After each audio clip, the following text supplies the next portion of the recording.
In the sleepy village of St. Mary Mead, a charming stranger, Arthur Langston, promises a grand festival to win hearts. But Miss Jane Marple smells a lie. Anonymous notes, a rusty key, and a hidden ledger unravel a scandal from 1872 tied to stolen land and buried secrets. As strangers lurk and shadows deepen, a new mystery rises from an old well, whispering of cursed gold. With her sharp wit and quiet knitting, can Miss Marple expose the truth before another lie fools the town? Dive into a cozy mystery where every clue counts. Chapter 1. The Whisper in St. Mary Mead. The village of St. Mary Mead woke to a chilly autumn morning, the kind where mist hung low over the fields and the sun peeked through like a shy guest. Cobblestone paths wound past thatched cottages, their chimneys puffing soft smoke into the crisp air. Birds sang in the old oak trees, and the faint smell of fresh bread drifted from the bakery. In her small, neat cottage at the edge of the village, Miss Jane Marple sat by her window knitting a pink scarf. Her needles clicked steadily, but her sharp blue eyes were on the street outside. She was a small woman, with white hair tucked under a neat bun and a face that looked kind but missed nothing. At her age, she never said how old, but the village guessed around 70. She had seen enough of life to know when something wasn't right. And lately, St. Mary Mead didn't feel right at all. The village was a place where everyone knew each other's business. Neighbors chatted over garden fences, and gossip spread faster than butter on hot toast. But for weeks now, a strange quiet had settled over the place. It wasn't the peaceful kind of quiet like when the church bells stopped ringing. It was the kind that made you hold your breath, waiting for something to happen. Miss Marple's fingers paused on her knitting. She couldn't name the trouble yet, but she felt it like a storm brewing far off. She had learned to trust that feeling, honed over years of watching people and noticing the little things they tried to hide. Her cottage was cozy with lace curtains and a fireplace that crackled with a small fire. Books lined one wall and a teapot sat on a table ready for her morning cup. Outside, her garden bloomed with roses and lavender, even in October's chill. She glanced out the window and saw Mrs. Price, the butcher's wife, hurrying past with a basket of apples. Mrs. Price's face was tight, her steps quick, not like her usual cheerful self. Normally, she'd stop to share a bit of news, whose cow got loose or who bought new curtains. Today, she didn't even look up. Odd, Miss Marple said softly, setting her knitting in her lap. She adjusted her glasses and leaned closer to the window. Down the lane, Mr. Harris, the postman, was delivering letters. He was a jolly man, always whistling, but today his mouth was set in a straight line, and he moved faster than usual. The village was acting like it had a secret it didn't want to share, and Miss Marple was determined to find out what it was. She stood, smoothed her gray skirt, and decided it was time for her morning walk. Walks were her way of listening to the village's heartbeat. She put on her coat, tied a scarf around her neck, and picked up her walking stick. She didn't need it. Her legs were strong, but it gave her an excuse to pause and talk without seeming nosy. And Miss Marple was very good at not seeming nosy, even though she noticed everything. The air outside was cool with a hint of wood smoke. Leaves crunched under her shoes as she walked down the lane toward the village square. St. Mary Mead Square was small but busy, with a stone fountain in the center where children sometimes tossed pennies. Around it were the bakery, where Mrs. Baker was sweeping the doorstep, the general store where Mr. Green stacked cans, and the post office where Mr. Harris sorted letters. The church stood at one end, its steeple tall against the sky, and next to it was the vicarage, home to Reverend Clements and his wife, Lucy. As Miss Marple neared the square, she saw a crowd by the fountain. That was strange for a Tuesday morning. She slowed her steps, her eyes scanning the group. Mrs. Baker was there, still holding her broom, and Mr. Green had left his cans to join in. Young Tommy, the baker's apprentice, stood with his hands in his pockets, his face red with excitement. In the middle of it all was Mr. Arthur Langston, the man everyone in St. Mary Mead called their golden hero. Arthur Langston was tall, with broad shoulders and dark hair that was just starting to gray at the temples. He had a smile that made people trust him, and he used it often. 5 years ago, he had come to the village and bought the old manor house on the hill. The manor had been empty for years, its windows dark and its garden a tangle of weeds. Arthur had changed all that. He painted the walls, fixed the roof, and planted roses that bloomed bright red. He was rich, or so the village said, and he was generous. He paid for the church roof when it leaked, gave money for new books at the school, and bought benches for the square. Everyone loved him. They called him our Arthur and told stories about his kindness, like how he paid for Widow Jenkins' coal last winter. But Miss Marple had always thought there was something too perfect about Arthur Langston. His smile was a little too wide, his stories a little too grand. She had known men like him before, men who charmed everyone but kept their true selves hidden. She didn't dislike him. She wasn't one to judge without proof. But she watched him closely, the way she watched everyone. Today, Arthur stood by the fountain, his hat in one hand and a letter in the other. His voice was loud and smooth, carrying over the crowd. "My friends," he said, "I've got news from London. They're planning a big festival, and they want St. Mary Mead to be part of it. I've promised to pay for everything: music, food, lights, the works." Crowd clapped and cheered. Tommy whooped, and Mrs. Baker's face lit up. Mr. Green shouted, "3 cheers for Arthur," and the others joined in, their voices echoing off the stone fountain. Miss Marple stood at the edge of the group, her hands clasped around her walking stick. She smiled politely, but her eyes were on the letter in Arthur's hand. It was crumpled as if it had been opened and closed many times. His fingers gripped it tightly, like he didn't want anyone to get a good look. "That's very kind of you, Mr. Langston," Miss Marple said, her voice soft but clear.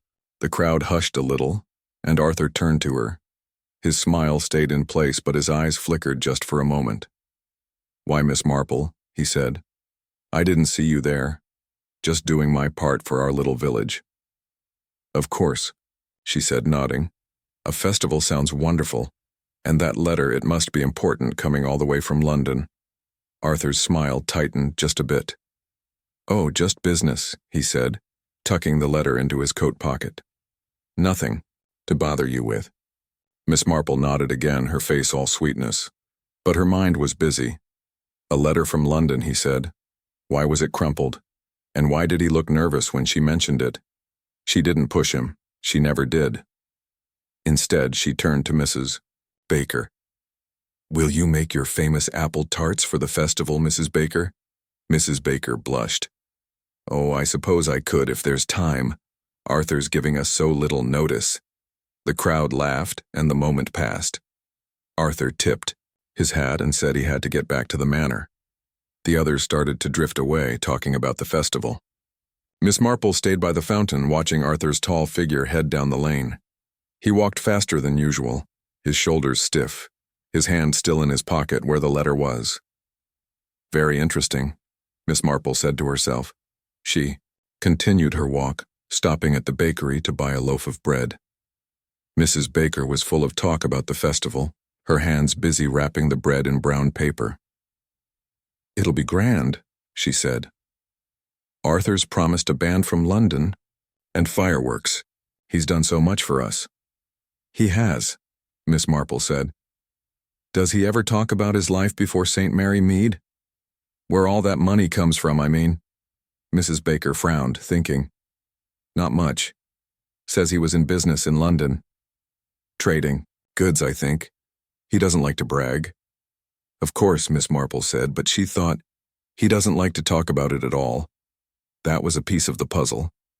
Next, she stopped at the general store where Mr. Green was back at his cans, stacking them with a scowl. "Festival's all well and good," he muttered, "but I'm short on stock already. Arthur's promising money, but I haven't seen a penny yet." Miss Marple raised her eyebrows. "Oh? Has he promised you money before?" Mr. Green hesitated, wiping his hands on his apron. "Well, yes. Said he'd help fix the shop's roof last spring, but he's busy. I'm sure he'll get to it." Miss Marple nodded, but she filed that away. Promises made but not kept. Another piece. By the time she reached the vicarage, the sun was higher, burning off the mist. Lucy Clements, the vicar's wife, was in the garden, clipping roses. She was young, with bright eyes and a quick laugh, but today she looked tired, her hands moving slowly. "Good morning, Miss Marple," she called. "Heard about the festival?" "I have," Miss Marple said, pausing by the gate. "Mr. Langston seems very excited." Lucy's smile faded. "Yes, he's enthusiastic. He came by yesterday talking about it. Asked to borrow some old church records. Said it was for research on the village's history for the festival." "Church records?" Miss Marple kept her voice light, but her mind was racing. "How curious. Did he find what he wanted?" "I don't know," Lucy said. "He took a few books and left. He seemed in a hurry." Miss Marple chatted a bit longer, then headed home. Her walk had given her plenty to think about. A crumpled letter, a nervous smile, unpaid promises, and now, old church records. Arthur Langston was at the center of it all, and Miss Marple was sure he was hiding something. But what and why? Back in her cottage, she made a pot of tea and sat by the fire. She picked up her knitting but didn't start. Instead, she stared into the flames, her mind piecing together what she'd seen and heard. St. Mary Mead was small, but small places could hide big secrets. She thought of her nephew Raymond, who lived in London. He was a writer, always digging into things.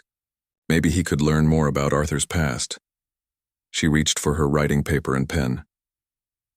"Dear Raymond," she wrote, "I hope you're well. I wonder if you could do me a small favor." She kept the letter short, asking him to look into Arthur Langston's time in London without saying too much. Raymond would understand. She'd taught him to notice things. As she sealed the letter, there was a knock at the door.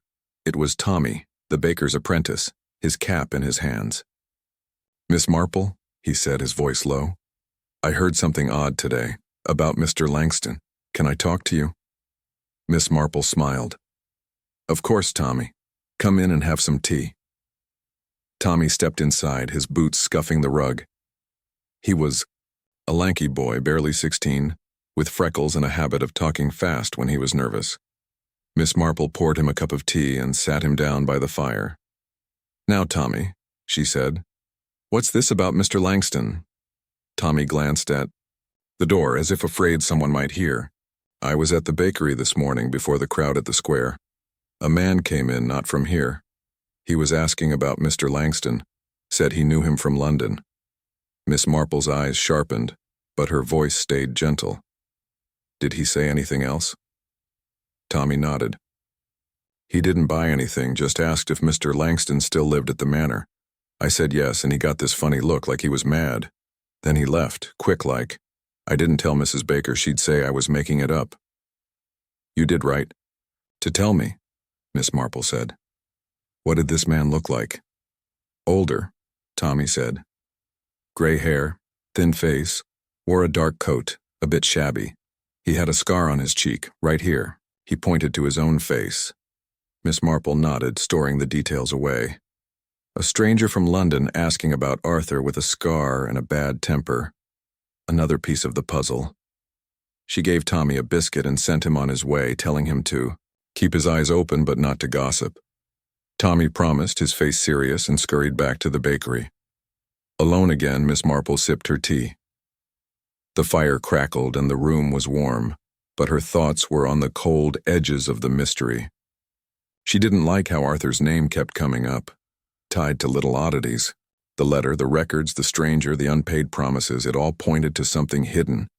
She thought of her old friend, Mrs. Harrow, the village gossip who lived near the church. Mrs. Harrow heard everything, even things people didn't say out loud. Maybe she'd heard something about Arthur. Miss Marple put on her coat again and walked to Mrs. Harrow's cottage. The old woman was in her garden, feeding crumbs to the birds. She was round and cheerful, with a tongue that never stopped. "Jane, Marple," she called. "Come to hear about the festival?" "I've heard," Miss Marple said, smiling. "It sounds grand. I was wondering, though, if you've heard anything else about Mr. Langston. He's so generous, but we know so little about him." Mrs. Harrow's eyes gleamed. "Well, now that you mention it, I did hear something odd. Last week at the market I saw him talking to a man in a fancy car. Not from here. They looked like they were arguing. Arthur kept shaking his head and the man drove off in a huff. Miss Marple tilted her head. Did you hear what they said? Not a word, Mrs. Harrow admitted. But it wasn't friendly, I can tell you that. Miss Marple thanked her and walked on, her mind turning. Another stranger, another argument. She stopped by the school next, where Miss Evans, the young teacher, was tidying the classroom. Miss Evans was new to St. Mary Mead, full of energy but still learning the village's ways. Good afternoon, Miss Marple, she said, brushing chalk from her hands. Are you excited for the festival? Very much, Miss Marple said. Mr. Langston's doing a lot for us. I hear he helped the school last year. Miss Evans nodded, but her smile was thin. He did, paid for new books. But, well, he promised to fix the leaky window too, and it's still dripping. Miss Marple made a sympathetic noise. Another promise not kept. She didn't stay long, just long enough to confirm that Miss Evans hadn't heard anything new about Arthur's past. By the time she got home, the sun was setting, painting the sky pink and gold. She lit a lamp and sat down to think. The day had given her plenty to chew on. Arthur Langston was loved, but there were cracks in his perfect image. The crumpled letter, the church records, the strangers, the broken promises, it all added up to something. But what? Miss Marple thought of her years in St. Mary Mead, the little mysteries she'd unraveled. There was the time Mrs. Price's necklace went missing, only to be found in her cousin's drawer. And the time young Billy swore he saw a ghost, but it was just old Mr. Finch sneaking around. People were the same everywhere, she thought. They lied, they hid things, but the truth always came out like a weed pushing through cracks. She picked up her pen again and added to her letter to Raymond. If you can, she wrote, find out if Mr. Langston was in any trouble in London. Business trouble, perhaps, or anything odd. She sealed it and set it by the door for the morning post. The next day, she went to the church to see Reverend Clements. He was a kind man, with a bald head and glasses that slipped down his nose. He was in his study, surrounded by books. Miss Marple, he said, what brings you here? I was curious about those records Mr. Langston borrowed, she said. Did he say why he wanted them? Reverend Clements frowned. Not much. Something about the village's history for the festival. He took the old parish registers from 50 years back.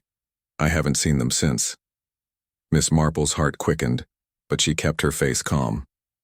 I'm sure he'll return them soon, she said. She didn't say what she was thinking. Why does a festival need records from 50 years ago? She spent the rest of the day visiting neighbors, asking gentle questions, listening to their chatter. Everywhere she heard praise for Arthur, but also little doubts. Mrs. Price mentioned he'd promised to help with the butcher shop's bills but hadn't. Mr. Harris said Arthur had asked him to hold a package once, then never picked it up. Small things, but they piled up like stones. By evening, Miss Marple was back in her cottage, her knitting in her hands. The scarf was growing, but so was the mystery. She thought of Arthur's smile, his quick words, the way he tucked that letter away. She thought of the strangers, the records, the promises, and she thought of Tommy's story, the man with the scar. Something was wrong in St. Mary Mead, and Arthur Langston was at the heart of it. She looked at the fire, her mind sharp and clear. A lie, she said softly. A lie that fooled a whole town. She didn't know what it was yet, but she would find out. Miss Marple always did. The next morning she posted her letter to Raymond.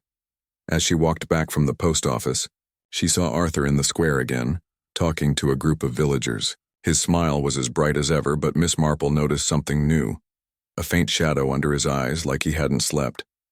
She nodded to him, and he nodded back, but his eyes slid away. Very interesting indeed, she said to herself. The whisper in St. Mary Mead was growing louder, and Miss Marple was ready to listen. Chapter 2. A letter from the past. The morning sun crept over St. Mary Mead, painting the rooftops gold and chasing away the last wisps of mist.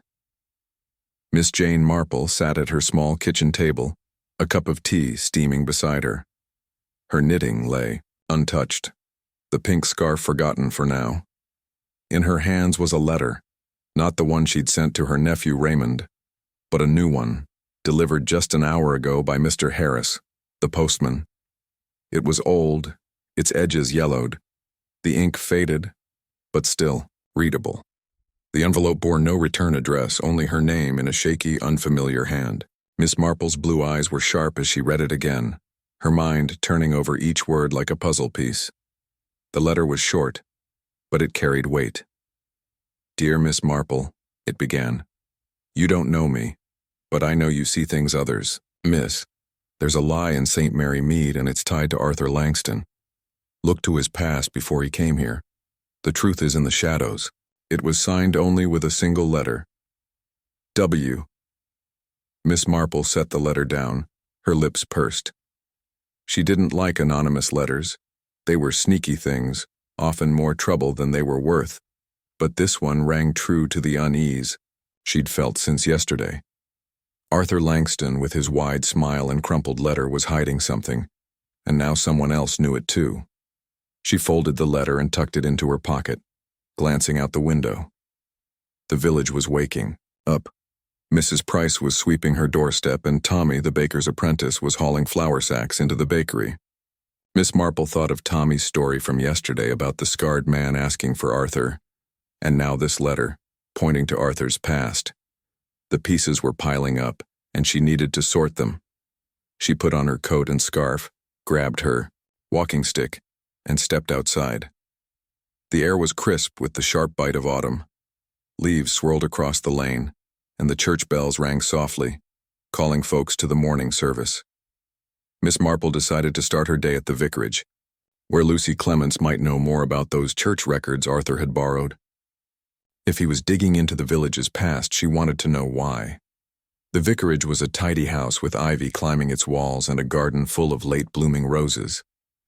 Lucy was in the kitchen, kneading dough for bread, her hands dusted with flour. She looked up as Miss Marple knocked, her face breaking into a tired smile. "Miss Marple, come in, have some tea." "Thank you, Lucy," Miss Marple said, settling into a chair. The kitchen smelled of yeast and cinnamon, warm and welcoming. "I was thinking about those records Mr. Langston borrowed.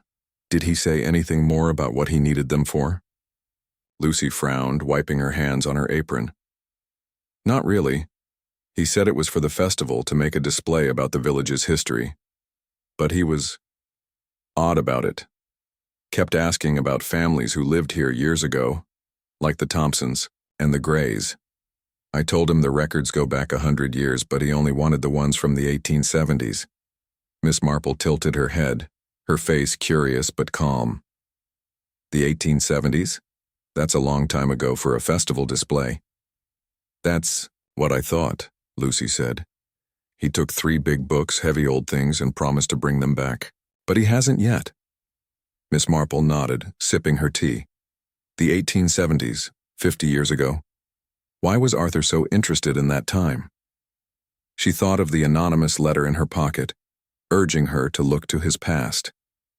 Maybe the records weren't about the village at all, but about something or someone connected to Arthur. She thanked Lucy and promised to stop by for the vicarage tea party next week, then headed out. Her next stop was the post office, where Mr. Harris was sorting letters, behind the counter. He was back to his usual self, whistling a tune, but Miss Marple noticed his hands shook slightly as he worked. "Good morning, Mr. Harris," she said, leaning on her stick. "You've been busy with all this festival talk." He chuckled, but it sounded forced. "Oh, aye, Miss Marple. Everyone's buzzing about it. Mr. Langston's got big plans." "He does," she said. "I hear he gets a lot of letters from London. Must be all that business he talks about." Mr. Harris's smile faded. "Letters? Well, yes, he gets a few, more than most, I'd say." "Anything unusual?" she asked, her voice light as a feather. "You see so much working here." He hesitated, glancing at the door. "Well, now you mention it, there was one last week. Thick envelope, no return address. Looked important, but Mr. Langston didn't seem happy to get it. Snatched it right. Up and left without a word. Miss Marple's eyes gleamed, but she only nodded. How interesting. Well, I mustn't keep you. She bought a stamp for her next letter to Raymond and left, her mind buzzing. Another letter, this one thick and unwelcome. Like the crumpled one Arthur held yesterday? Or like the one she'd received today? She walked to the bakery next where Mrs. Baker was icing a tray of buns. The shop was warm, the air sweet with sugar and spice. Tommy was in the back, kneading dough, but he poked his head out when he saw Miss Marple. "Morning, Miss Marple," Mrs. Baker called. "Come for more. Bread? Just a few rolls," Miss Marple said, smiling. "Tommy, have you seen that stranger again, the one with the scar?" Tommy's eyes widened and he glanced at Mrs. Baker, who was busy with her buns. He stepped closer, lowering his voice. "Not him, but another man. Came by yesterday after you left. Asked if Mr. Langston was still at the manor. Didn't say, much, just left when I said yes." Miss Marple's heart quickened. "What did he look like?" "Short red hair, fancy suit," Tommy whispered.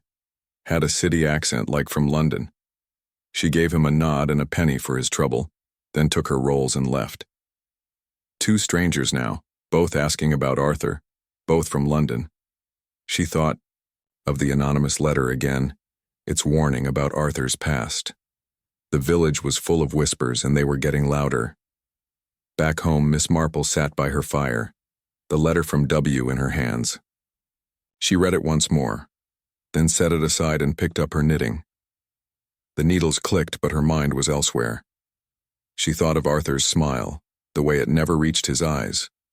She thought of the church records, the strangers, the letters, and she thought of her own past, the little mysteries she'd solved in St. Mary Mead. There was the time Mrs. Harrow's prize hen vanished, only to be found in a neighbor's shed, and the time young Sally swore her beau was cheating, but he was only planning a surprise party. People lied, Miss Marple knew, but lies left traces like footprints in mud. She decided to visit Mrs. Harrow again. The old gossip lived near the church, her cottage a hub of village news. Mrs. Harrow was outside, hanging laundry, her round face red from the cold. "Jane Marple," she called. "Come to talk about the festival?" "I'd rather hear about Mr. Langston," Miss Marple said, her voice gentle. "You mentioned that argument you saw at the market. Have you heard anything else?" Mrs. Harrow's eyes lit up. "Well, since you ask, I did hear something. Old Mr. Finch, who lives by the manor, says he saw a man sneaking around Arthur's garden last week. Middle of the night, he said.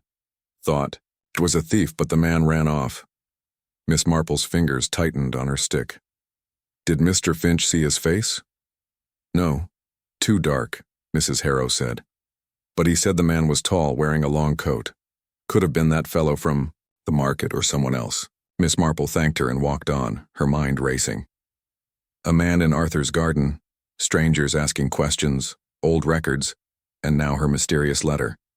She stopped by the school to see Miss Evans, the teacher, who was marking papers at her desk. "Miss Marple," she said, looking up, "you're out a lot today." "Just enjoying the air," Miss Marple said. "I was wondering about Mr. Langston's help with the school. Did he ever mention why he's so fond of St. Mary Mead?" Miss Evans shrugged. "Not really. He said he wanted a quiet life after London. But he asks odd questions sometimes, like about old families here. The Thompsons especially. Said he was researching for the festival. The Thompsons again." Miss Marple filed that away. She didn't stay long, just long enough to confirm that Miss Evans was still waiting for that window repair Arthur had promised. By the time she reached home, the sky was gray, promising rain. She lit a lamp and made more tea, her thoughts swirling like the leaves outside.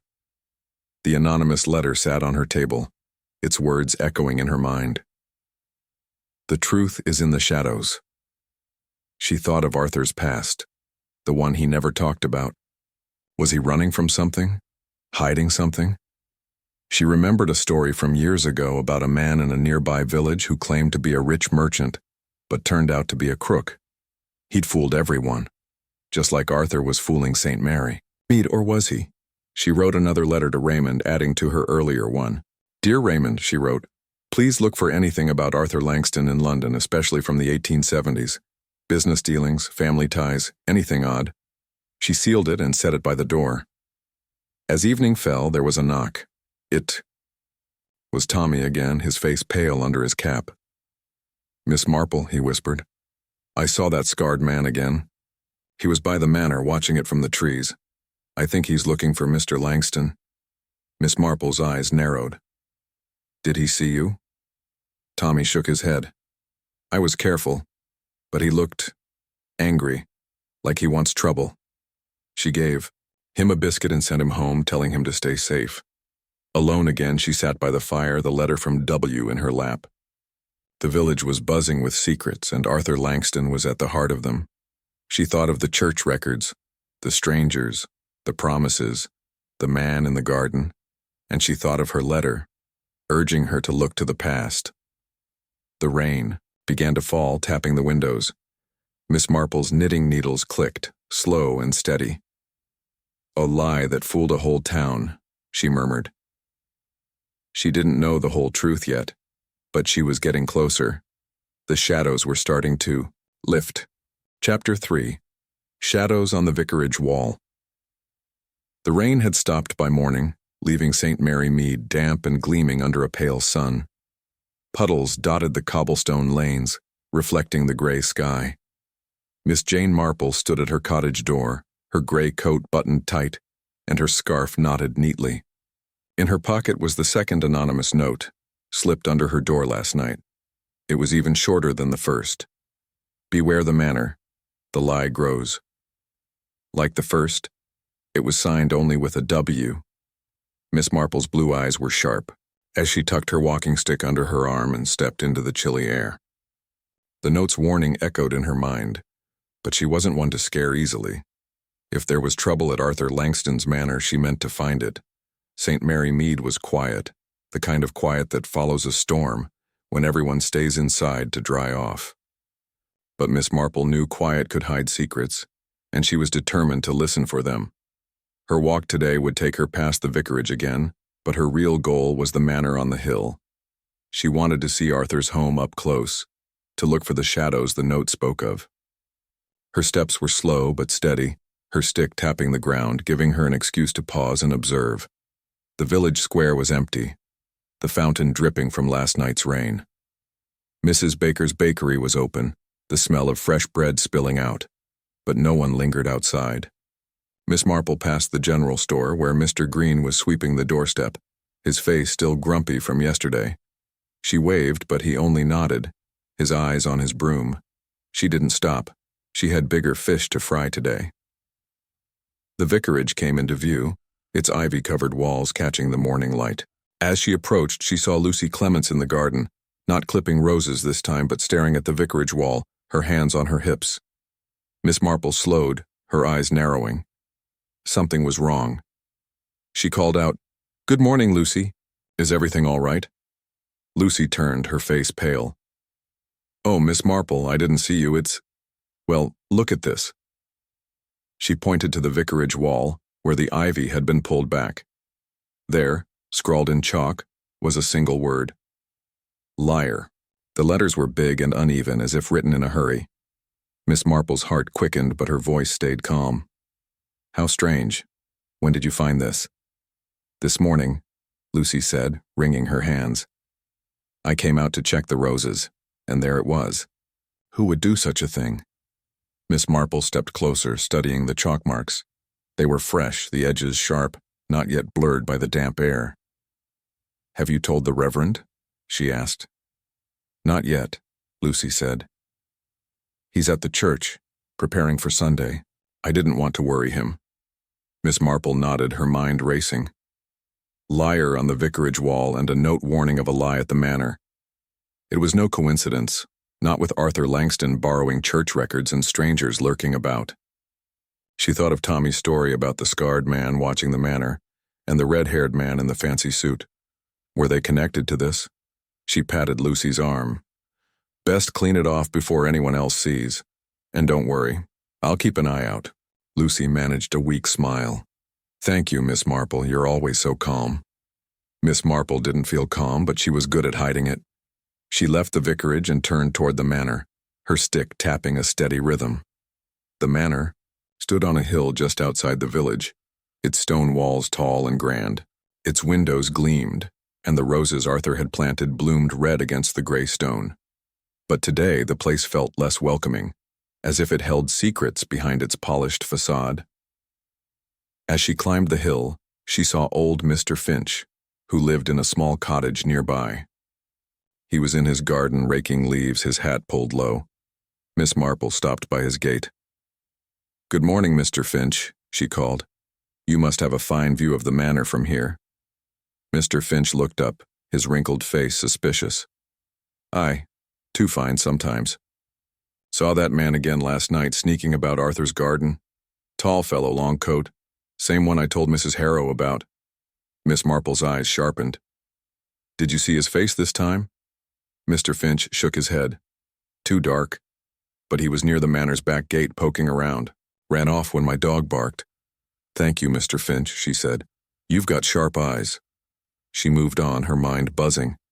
A man in the manor's garden, the same one Mrs. Harrow mentioned. And now liar on the vicarage wall. The shadows were growing darker. When she reached the manor's gate, she paused. The house was quiet, no sign of Arthur or his staff. The curtains were drawn, which was odd for mid-morning. Miss Marple didn't knock. She wasn't ready to face Arthur yet. Instead, she walked around the side, keeping to the path that circled the garden. The roses were in full bloom, their scent heavy, but she noticed something else. Footprints in the muddy ground near the back gate. They were deep, made by heavy boots, and led into the trees beyond. She bent down, careful not to smudge them. The prints were fresh, likely from last night's prowler. She followed them a few steps, but they vanished into the underbrush.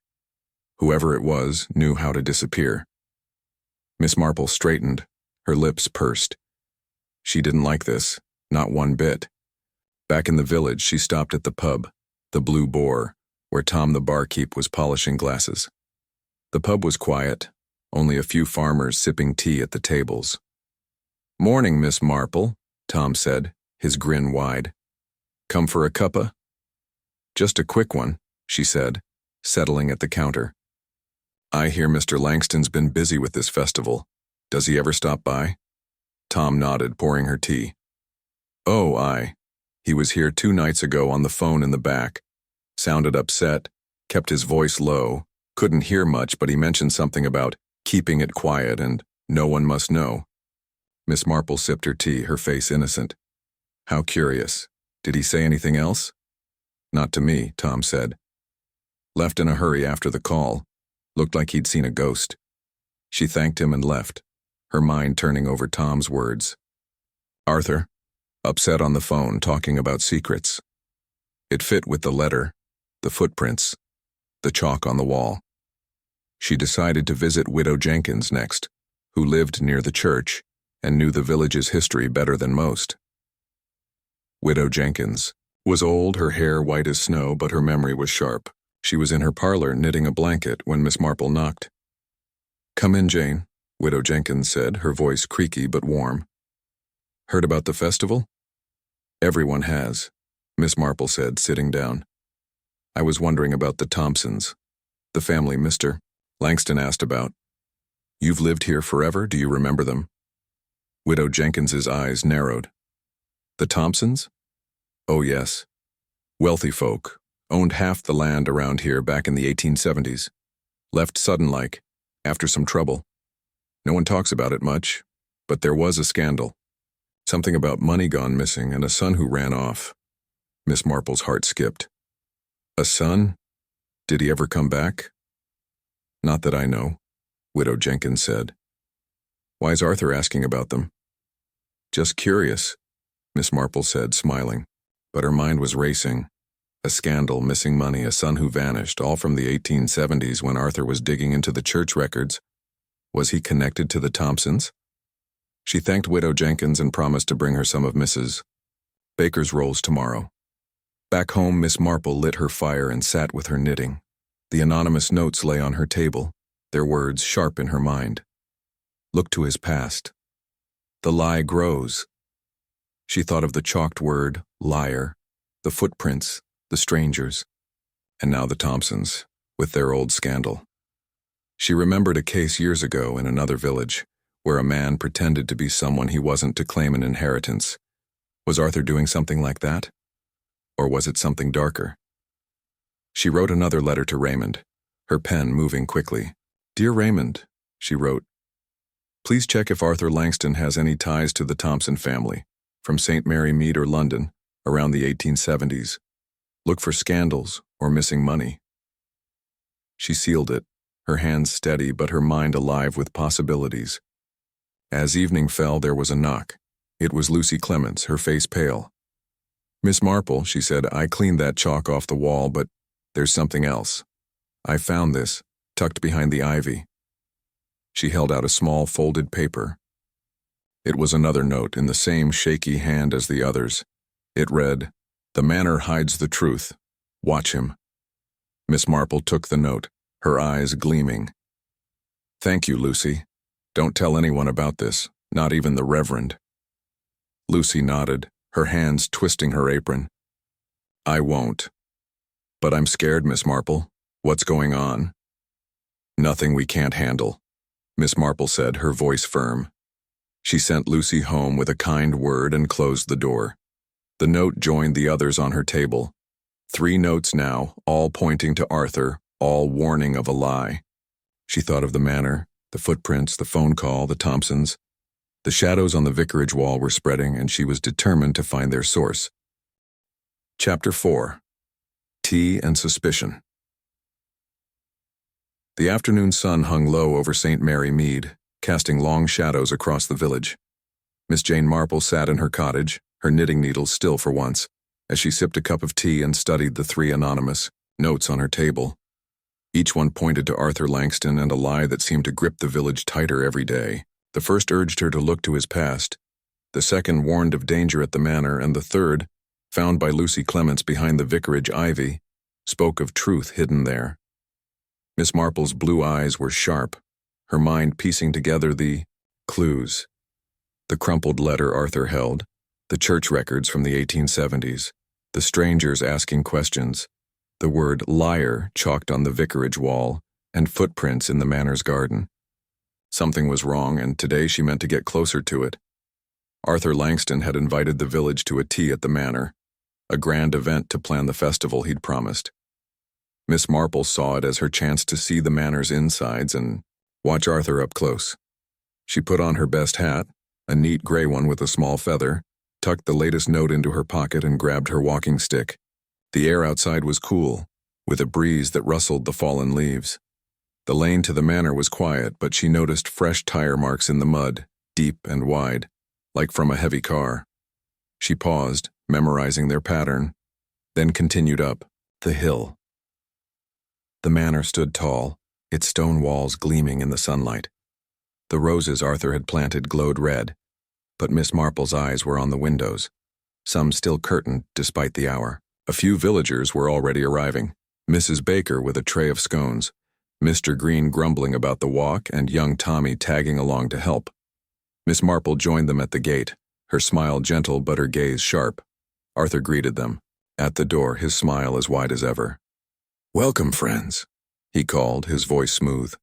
"Come in, make yourselves at home." He was dressed in a fine suit, his hair neatly combed, but Miss Marple noticed a tightness around his eyes like he hadn't slept. She also saw his hand slip into his pocket where a corner of paper peeked out. Another letter, perhaps? The Manor's. Hall was grand, with polished wood floors and paintings of old landscapes on the walls. A long table was set with tea, sandwiches, and cakes, and a fire crackled in a huge stone fireplace. Villagers milled about, chatting about the festival, their voices bright with excitement. Mrs. Price was there, her apron swapped for a Sunday dress, and Lucy Clements stood by her husband, Reverend Clements, who was praising Arthur's generosity. Miss Marple took a cup of tea and found a chair near the window, where she could watch everyone. She noticed Arthur moving through the crowd, shaking hands, laughing at jokes. But his eyes kept darting to the door as if expecting someone. Miss Marple sipped her tea, her mind on the notes. "The manor hides the truth," the third one said. Was the truth here, in this grand house? She decided to explore a little, using her age as an excuse. "Oh, my legs," she said to Mrs. Baker, who was nearby. "I think I'll take a little walk to stretch them." Mrs. Baker nodded. "Don't get lost, Miss Marple. This place is like a maze." Miss Marple smiled and wandered toward the hall, her stick tapping softly. The manor was big, with long corridors and closed doors. She passed a library, its shelves packed with books, and a parlor with velvet chairs. Then she saw a door slightly ajar, leading to a small study. She glanced back. No one was watching, and slipped inside. The study was tidy, with a desk, a lamp, and a locked cabinet. On the desk lay a pile of papers, and Miss Marple's heart quickened. She didn't touch them. She wasn't one to snoop outright. But she leaned closer, her glasses catching the light. The top paper was a letter, half hidden under a book. She could just make out the words Thompson and debt in a spidery hand. Her breath caught.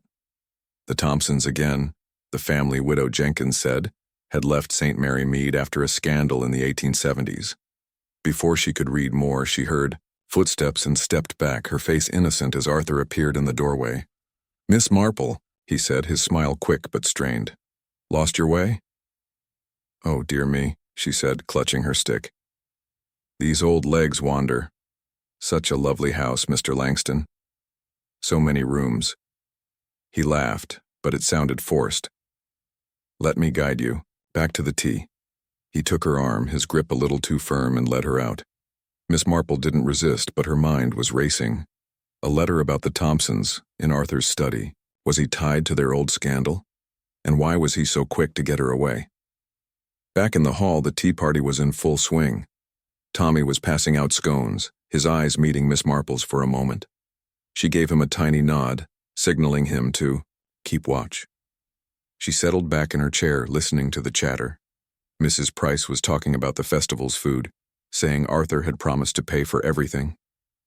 "He's so kind," she said, but Miss Marple caught a flicker of doubt in her eyes. Mr. Green, nearby, muttered about the shop's roof, still unfixed despite Arthur's promises. Miss Marple turned to Lucy Clements, who was sipping tea nervously. "Lucy, dear," she said softly, "did Mr. Langston return those church records yet?" Lucy shook her head. "Not yet. He says he's still working on his history display. I wish he'd hurry. The Reverend's getting worried." Miss Marple nodded, her mind on the missing page she'd found in the church records yesterday. It was from 1873, the year the Thompsons left. Was Arthur hiding that page? She was about to ask more when Tommy slipped over, pretending to offer her a sandwich. "Miss Marple," he whispered. "I saw that scarred man again, outside by the gate. He was watching the house." Her eyes sharpened. "Did he see you?" "No," Tommy said. "I hid behind the roses, but he looked angry, like before." "Thank you, Tommy," she said, patting his hand. "Keep it to yourself for now." She gave him a biscuit from her plate, and he scurried off. The scarred man back again. And the red-haired man Tommy mentioned yesterday, arguing by the manor. Strangers circling Arthur like hawks. She thought of the anonymous notes, the word liar on the vicarage wall. The lie was growing, just as the note warned. As the tea party wound down, Arthur stood to speak. "Friends," he said, his voice warm, "this festival will put St. Mary Mead on the map. I've got big plans, music, lights, a grand feast, and I'm paying for it all." The crowd clapped, but Miss Marple noticed a few hesitant looks. Mr. Green's frown deepened and Mrs. Price's smile was thin. They believed in Arthur, but doubts were creeping in. Miss Marple left the manor with the others, her stick tapping the path. She glanced back and saw Arthur at the door, his smile gone, his hand in his pocket again. Was he holding that letter about the Thompsons? She made a mental note to ask Raymond to dig deeper into the family scandal. Back in the village, she stopped at the post office to mail her latest letter to Raymond. Mr. Harris was there, sorting mail, his whistle quieter than usual. "Another letter, Miss Marple?" he said, taking it. "Yes," she said, smiling. "Keeping in touch with my nephew. Any more mail from Mr. Langston?" Mr. Harris hesitated. "Funny you ask. Got another thick envelope for him today. No return address. He picked it up an hour ago, looked like he wanted to burn it. Miss Marple's heart skipped, but she only nodded. Thank you, Mr. Harris. She left, her mind buzzing. Another letter, unwelcome like the last. Was it from the same person who sent her notes, or someone else? She visited Mrs. Harrow next, hoping the village gossip had heard more. Mrs. Harrow was in her kitchen baking pies, her face red from the heat. Jane Marple, she said, wasn't that tea grand? Arthur's manor is like a palace. It is, Miss Marple said. Have you heard anything new about him? You always know what's what. Mrs. Harrow grinned, loving the flattery. Well, I did hear something. Old Mr. Finch says he saw lights in the manor late last night in a room Arthur never uses. And that scarred man Tommy's been talking about? I saw him myself near the church looking shifty. Miss Marple's fingers tightened on her stick. Did you speak to him? No, he ran off when he saw me, Mrs. Harrow said. But he's not from here, that's sure. Miss Marple thanked her and headed home, the day's clues piling up. The letter in Arthur's study, the scarred man, the lights in the manor, the missing church page, the Thompson scandal, and her own notes, warning of a lie. She thought of a mystery years ago, when a man in a nearby village pretended to be a lost heir to claim land. Was Arthur pretending to be someone he wasn't? Or was he hiding something else? At home, she lit her fire and sat with her knitting. The needles clicked, but her mind was on the manor. She remembered the tire marks, the footprints, the curtained windows. The truth was there, she was sure, just out of reach. She wrote another note to Raymond, adding, check if the Thompsons had a son named Arthur, or any ties to London business, in the 1870s. As night fell, there was a knock. It was Tommy, his face pale under the lamplight. Miss Marple, he whispered. I found something by the manor gate. Thought you should see it. He held out a small, crumpled paper. It was another note in that same shaky hand. The lie is in the letters. Stop him before it's too late. Miss Marple took it, her eyes gleaming. Good boy, Tommy. Go home now, and don't tell anyone. He nodded and ran off. She closed the door, the note in her hand. 4 notes now, all pointing to Arthur, all warning of danger. The tea had been pleasant, but suspicion was brewing in St. Mary Mead, and Miss Marple was ready to stir the pot. Chapter 5. The curious case of the missing ledger. The morning in St. Mary Mead was gray, with clouds hanging low over the village, heavy with the promise of more rain. Miss Jane Marple sat by her cottage window, her knitting needles quiet in her lap. The 4 anonymous notes lay on the table before her, each one a piece of the puzzle she was determined to solve. The first urged her to look to Arthur Langston's past. The second warned of danger at the manor. The third spoke of truth, hidden there, and the fourth, found by Tommy near the manor gate, declared, the lie is in the letters, stop him before it's too late. Miss Marple's blue eyes were sharp as she sipped her tea, her mind weaving together the clues. Arthur's crumpled letter, the church records from the 1870s, the strangers lurking about, the word liar on the vicarage wall, the footprints in the manor's garden, and the Thompson family's old scandal. Today she aimed to dig deeper, starting with the village meeting where Arthur would speak about his grand festival. She put on her coat and scarf, tucked the latest note into her pocket, and grabbed her walking stick. The air outside was damp, the cobblestone lane slick under her shoes. The village was stirring with folks heading to the church hall for the meeting. Miss Marple walked slowly, her stick tapping, her eyes scanning for anything out of place. She noticed fresh tire marks near the square, like the ones she'd seen by the manor yesterday, deep and wide from a heavy car. She filed that away, wondering if the red-haired man Tommy mentioned was back. The church hall was a small stone building next to the vicarage, its windows glowing with lamplight. Inside, chairs were set in rows, and villagers were already seated. Mrs. Baker with her apron off, Mr. Green still frowning, and Lucy Clements beside Reverend Clements, who was shuffling papers nervously. Tommy was there too in the back, his eyes darting to Miss Marple as she entered. She gave him a tiny nod and took a seat near the front, where she could watch Arthur closely. Arthur Langston stood at the front, his tall figure commanding the room. His smile was bright, but Miss Marple noticed his hands fidgeting, one slipping into his pocket where she'd seen a letter before. "Friends," he began, his voice smooth. "This festival will be the talk of the county. I've ordered lights, a band from London, and enough food for everyone, and I'm covering every penny." The crowd clapped, but Miss Marple caught a few hesitant glances. Mr. Green's scowl deepened and Mrs. Price's smile was tight. They wanted to believe Arthur, but his promises were starting to wear thin.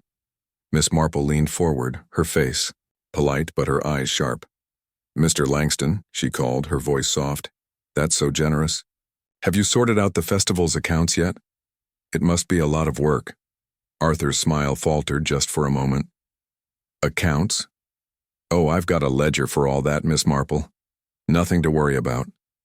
"A ledger?" she said, tilting her head. "How organized? Is it here, by chance?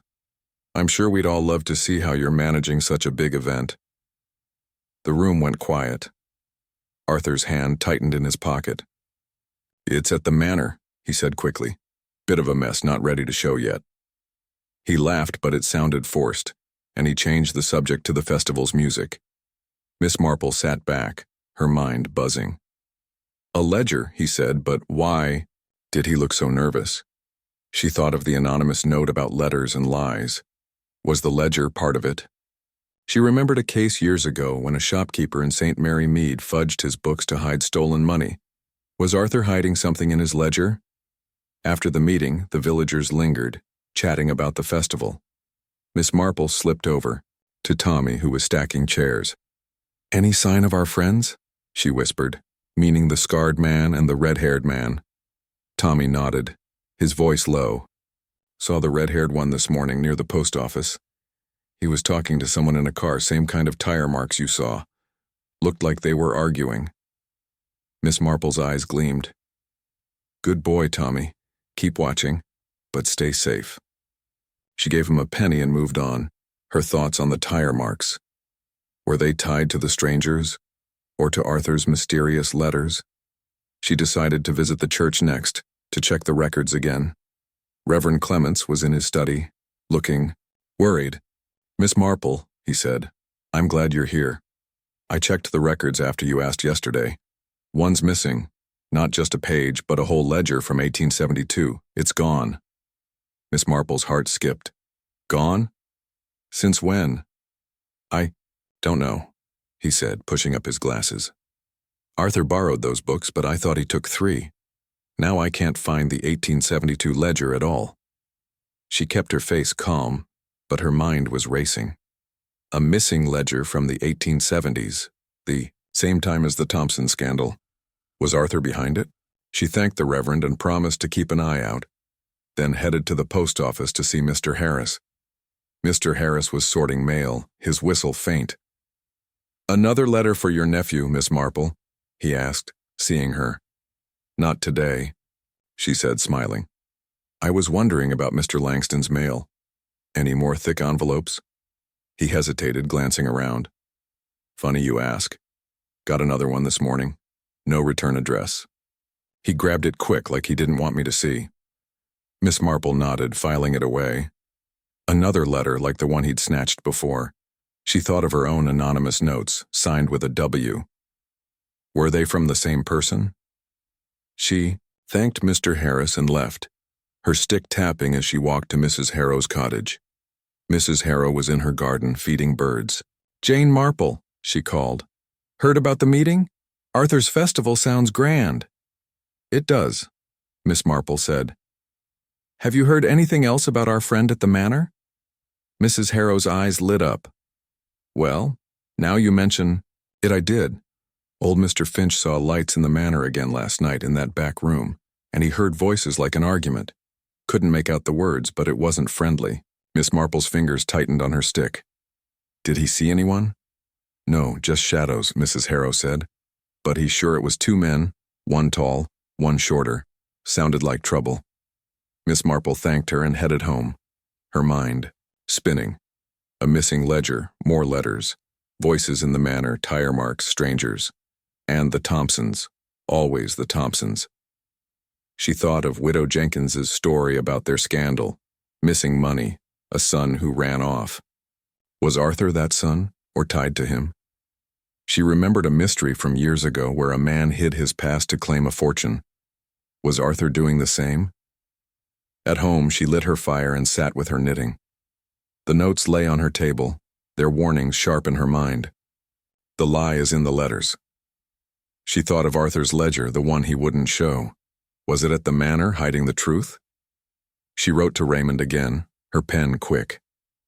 Dear Raymond, she wrote, check if Arthur Langston is linked to the Thompsons' missing money or their son.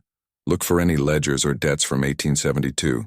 She sealed it, her hand steady. As evening fell, there was a knock. It was Lucy Clements, her face pale. Miss Marple, she whispered. I found something in the church. It was tucked in a hymn book. She handed over a small paper, in that same shaky hand. The ledger holds the secret. Find it before. He does. Miss Marple took it, her eyes gleaming. Thank you, Lucy. Keep this quiet. Lucy nodded and left, her steps quick. Miss Marple closed the door, the fifth note in her hand. A missing ledger, a lie in the letters, and Arthur at the center. The village was whispering and Miss Marple was listening, ready to uncover the truth. Chapter 6. A stranger at the market. The market day in St. Mary Mead was always a lively affair, with stalls lining the village square, piled high with apples, bread, and jars of jam. The air smelled of fresh hay and roasted chestnuts, and voices filled the morning with chatter and laughter. Miss Jane Marple walked through the crowd, her gray coat buttoned against the chill, her walking stick tapping the cobblestones. In her pocket were the 5 anonymous notes, each one a warning about Arthur Langston and the lie that seemed to coil tighter around the village. The latest, found by Lucy Clements in a church hymn book, had said, The ledger holds the secret. Find it before he does.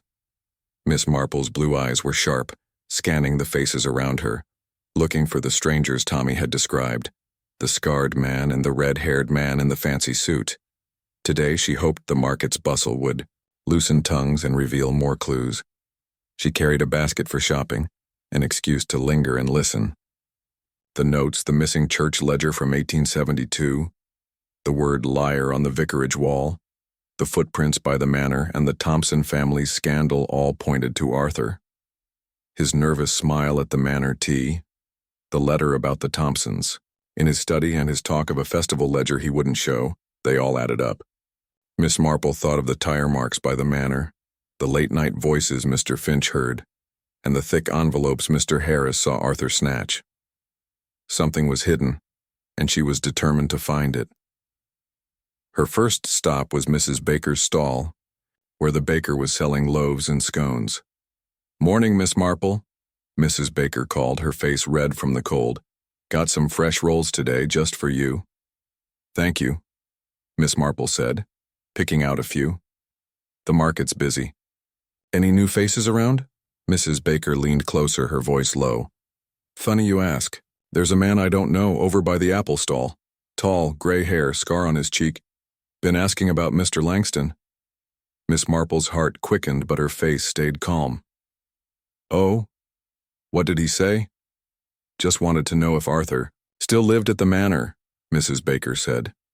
Didn't buy anything, just left. Looked like he was in a hurry. Miss Marple nodded, her eyes drifting to the apple stall. The man was gone, but she memorized Mrs. Baker's words, the scarred man again matching Tommy's description. She thanked Mrs. Baker and moved on, her basket swinging lightly. The market was crowded, with farmers shouting prices and children running underfoot. She saw Mr. Green at his stall, selling jars of honey, his frown deeper than ever. Good morning, Mr. Green, she said, pausing. You must be busy with the festival coming. He grunted. Busy? Aye, but not paid. Arthur promised money for extra stock, but I've seen nothing yet. Miss Marple tilted her head. He mentioned a ledger at the meeting. Have you seen it? Mr. Green's eyes narrowed. Ledger? No, he keeps that close. Said it's at the manor, but I don't trust it. My roof's still leaking, and he promised to fix that too. She nodded, filing it away. Another promise, another mention of the ledger. She bought a jar of honey and moved on, her eyes scanning the crowd. Near the fountain, she saw Tommy carrying a crate of bread for Mrs. Baker. She beckoned him over. "Tommy," she whispered, "any sign of our friends?" He glanced around, then leaned in. "The red-haired man's here, Miss Marple. Saw him by the cheese stall talking to a lady I don't know. He looked angry, kept pointing toward the manor." Miss Marple's eyes gleamed. "What did the lady look like?" "Older, fancy dress, city type," Tommy said. "She had a big hat, like from London." "Thank you, Tommy," she said, slipping him a penny. "Keep your eyes open." She moved toward the cheese stall, but the red-haired man and the lady were gone. She asked the stall owner, Mr. Potts, if he'd seen them. "Aye," Mr. Potts said, cutting a wedge of cheddar. They were arguing, quiet-like. The man said something about papers and he can't hide forever. Then they left. Miss Marple's mind raced. Papers, another hint at the ledger or the letters. She thanked Mr. Potts and continued through the market, her stick tapping. She stopped at Widow Jenkins's stall, where the old woman was selling knitted scarves. "Morning. Jane," Widow Jenkins said. "Heard anything about that festival?" "Plenty," Miss Marple said, smiling. "I was thinking about the Thompsons again. You said their son ran off after a scandal. Did he have a name?" Widow Jenkins frowned, thinking. "James, I think. James Thompson. Folks said he stole money and fled to London. Never came back, far as I know." Miss Marple nodded, her thoughts on Arthur. Was he James or tied to him? The 1872 ledger, missing from the church, might hold the answer. She bought a scarf and moved on, her basket heavier, but her mind sharper. At the edge of the market, she saw Lucy Clements buying apples, her face still pale from yesterday's note. "Lucy, dear," Miss Marple said. "Any more trouble at the vicarage?" Lucy shook her head. "No, but I'm worried. The Reverend's upset about that missing ledger. He thinks Arthur lost it." Miss Marple patted her arm. "Don't fret. I'm sure it'll turn up." But she wasn't sure at all. The ledger was key. She felt it, just like the anonymous notes said. She left the market and headed to the post office where Mr. Harris was sorting letters. "Morning, Miss Marple," he said, his whistle faint. "Another letter for your nephew?" "Soon," she said. "Any more mail for Mr. Langston?" Mr. Harris hesitated. "Got one this morning, thick as before, no return address. He came in early, took it, and left. Looked like he hadn't slept." Miss Marple nodded, her mind on the letters Arthur kept hiding. Were they tied to her anonymous notes? She thanked Mr. Harris and walked to the church, hoping to find more clues in the records. Reverend Clements was there dusting pews. "Miss Marple," he said, "any luck with that ledger?" "Not yet," she said, "but I'd like to see the other records if I may." He led her to the study, where the remaining ledgers were stacked. She flipped through one from 1873, her fingers careful. A page was torn, just a scrap left with Thompson written on it. Her heart quickened. "Reverend," she said, "when did you last check this book?" He frowned. "Last week before Arthur borrowed them. That page wasn't torn then." She nodded, her mind racing. Arthur had tampered with the records, she was sure. But why? She thanked the Reverend and left, her thoughts on the ledger. Back home, she lit her fire and sat with her knitting, the notes on her table. The latest one said the ledger held the secret. Was it the church ledger or Arthur's festival ledger, or both? She thought of a mystery years ago, where a man hid a stolen will in a book to claim an estate. Was Arthur hiding something in a ledger to claim something, or cover it up? She wrote to Raymond, her pen quick. "Dear Raymond," she wrote. Check. If James Thompson, son of the St. Mary Mead Thompsons, had ties to Arthur Langston or London debts in 1872, look for any ledgers. She sealed it, her hands steady. As evening fell, there was a knock. It was Tommy, his cap twisted in his hands. "Miss Marple," he whispered. "I saw the scarred man again by the manor.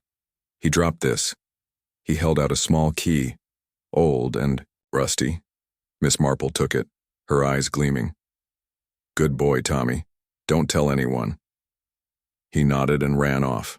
She closed the door, the key in her hand. A key, a ledger, letters, and lies. The market had given her more clues, but the stranger's shadow was growing and Miss Marple was ready to follow it. Chapter 7. Secrets in the churchyard. The dawn in St. Mary Mead was soft and quiet, with a pale pink sky stretching over the village. Miss Jane Marple stood at her cottage door, her gray coat buttoned and her scarf tied neatly. In her pocket were the 5 anonymous notes, each one a warning about Arthur Langston's lie, and the rusty key Tommy had found by the manor gate. The latest note, tucked in a church hymn book, had said, "The ledger holds the secret. Find it before he does." Miss Marple's blue eyes were sharp as she gripped her walking stick, her mind weaving together the clues. Arthur's crumpled letter, the missing 1872 church ledger, the word liar on the vicarage wall, footprints by the manor, the Thompson family's scandal, tire marks from a heavy car, and strangers, the scarred man and the red-haired man, circling the village. Today she planned to visit the churchyard, where whispers of the past might hide more answers. The air was cool, with a damp chill that clung to the cobblestones. The village was still waking, with only the baker's chimney puffing smoke. Missy Marple walked slowly, her stick tapping, her eyes scanning for anything odd. She thought of the key in her pocket, old and worn. Did it fit a lock in the manor, perhaps to a box holding the missing ledger? She also thought of the Thompsons, the wealthy family who fled St. Mary Mead in the 1870s after a scandal involving missing money and a son, James, who ran to London. Was Arthur tied to them? Her letters to her nephew Raymond, asking him to dig into Arthur's past, and the Thompsons were on their way, but she couldn't wait for answers. The churchyard was quiet, its old gravestones tilting under moss and ivy. The church loomed beside it, its steeple cutting the sky. Miss Marple paused, by the gate, her eyes on the graves. If the Thompsons were key, their family plot might hold clues. She walked among the stones, reading names worn by time. Near the back she found it, a large weathered stone marked Thompson. It listed names, William, Mary, and others. But, oh, James. She frowned. Widow Jenkins had said James Thompson fled after the scandal. Why wasn't he here? She bent down, brushing dirt from the stone. Under the ivy she saw faint scratches, like someone had carved something and tried to hide it. The marks were too worn to read, but they looked fresh, as if made recently. Her heart quickened. Had someone, Arthur perhaps, been here, tampering with the past? She straightened, her mind racing. The church records, the missing ledger, the Thompson scandal, it all pointed to secrets buried here. As she turned to leave, she saw Reverend Clements crossing the churchyard, his black coat flapping. "Miss Marple!" he called, his glasses slipping down his nose. "Early for a visit, aren't you?" "Just enjoying the quiet," she said, smiling. "I was looking at the Thompson grave. Such an old family." The Reverend nodded, but his face tightened. "Funny you mentioned them. Arthur was here yesterday asking about their plot. Said it was for his festival history display, but he seemed nervous." Miss Marple's eyes gleamed. "Did he touch the stone?" "He did," the Reverend said. Knelt down, looked at it closely. "I thought he was just curious, but now with that ledger missing," she nodded, keeping her face calm. "I'm sure it's nothing. Has he returned the other records?" "Not yet," he said, sighing. "Lucy's worried. She thinks something's wrong." Miss Marple patted his arm. "Don't fret, Reverend. Things have a way of sorting out." She left the churchyard, her thoughts on Arthur. He'd been at the Thompson grave, just as he'd borrowed the 1872 ledger. Was he erasing traces of the past? She headed to the village square, where the market stalls were gone, replaced by children playing near the fountain. Tommy was there, kicking a ball, but he ran over when he saw her. "Miss Marple," he whispered, "I saw the scarred man again last night by the church. He was digging near the graves." Her heart skipped. "Digging? Did you see what?" Tommy shook his head. It was dark. He had a small shovel, but he ran off when he heard me. Drop this, though. He handed her a small folded paper. It was another note in the same shaky hand. The churchyard hides his past. Dig deeper. Miss Marple took it, her eyes narrowing. Good boy, Tommy. Keep this quiet. She gave him a penny and sent him back to his game. 6 notes now. All, pointing to Arthur, all warning of a lie. She tucked the note in her pocket next to the key. Digging in the churchyard, scratching the Thompson stone, someone was looking for something and Arthur was involved. She decided to visit Mrs. Harrow, the village gossip, hoping for more news. Mrs. Harrow was in her kitchen, stirring a pot of soup, her round face red from the heat. Jane Marple, she said. Heard about the festival plans? Arthur's promising fireworks now. He's generous, Miss Marple said, sitting down. Have you seen any strangers lately? Maybe near the church? Mrs. Harrow's eyes lit up. Funny you ask. I saw that red-haired man yesterday near the churchyard gate. He was talking to a woman older in a fancy hat. They mentioned Arthur's name and something about finding it. Sounded serious. Miss Marple nodded, her mind on the red-haired man Tommy saw at the market. Did you hear anything else? Not much, Mrs. Harrow said. They left when they saw me watching, but the woman had a city accent like from London. Miss Marple thanked her and headed to the post office where Mr. Harris was sorting mail. Morning, Miss Marple, he said, his whistle faint. Another letter for your nephew? Soon, she said, smiling. Any more mail for Mr. Langston? He hesitated. Got one this morning, thick, no return address. He took it quick, looked like he wanted to tear it up. Another letter. Miss Marple's mind raced. Were they from the same person sending her notes, signed W? She thanked Mr. Harris and walked to the pub, the Blue Boar, where Tom, the barkeep, was wiping tables. Miss Marple, he said, grinning. Tea today?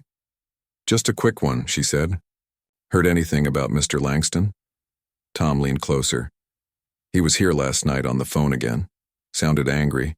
Said something about no more payments and it's buried. Left in a huff. Miss Marple sipped her tea, her face innocent. Buried?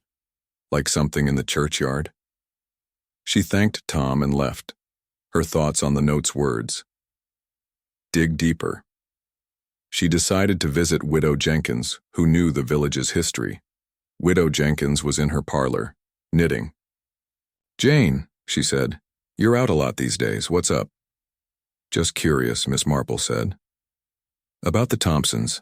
You said their son James ran off. Was there anything buried with them? Papers, maybe? Widow Jenkins frowned. Buried? Not that I heard. But there was talk of a box, something the Thompsons hid before they left. Never found, far as I know. Miss Marple's heart quickened. A box. Could the rusty key fit it? She thanked Widow Jenkins and headed home, the day's clues piling up. The churchyard scratches, the digging stranger, the missing ledger, the note about buried secrets. She thought of a mystery years ago, where a man hid stolen jewels in a grave. Was Arthur after a hidden box tied to the Thompsons? At home, she lit her fire and sat with her knitting. The 6 notes and the key lay on her table. She wrote to Raymond, her pen quick. Dear Raymond, she wrote, check if James Thompson hid a box or papers in St. Mary Mead, tied to the 1872 scandal. Look for London connections. She sealed it, her hand steady. As night fell, there was a knock. It was Lucy Clements, her face pale. Miss Marple, she whispered, I saw someone in the churchyard tonight near the Thompson grave. It was dark, but I think it was Arthur. Miss Marple's eyes gleamed. Thank you, Lucy. Go home and stay safe. She closed the door, her mind racing. Arthur in the churchyard, digging for secrets. The lie was growing, and Miss Marple was ready to uncover it. Chapter 8. The Mayor's Grand Speech. The evening air in St. Mary Mead was crisp, with a faint glow from lanterns lighting the village square. The cobblestones gleamed underfoot, still damp from yesterday's rain, and the scent of wood smoke mingled with the sweetness of Mrs. Baker's fresh pies. Miss Jane Marple stood at the edge of the square, her gray coat buttoned tightly, and her scarf knotted neatly. In her pocket were the 6 anonymous notes, each one a warning about Arthur Langston's lie and the rusty key Tommy had found by the manor gate. The latest note, discovered in the churchyard, had urged her to dig deeper into Arthur's past. Miss Marple's blue eyes were sharp as she gripped her walking stick, her mind weaving together the clues.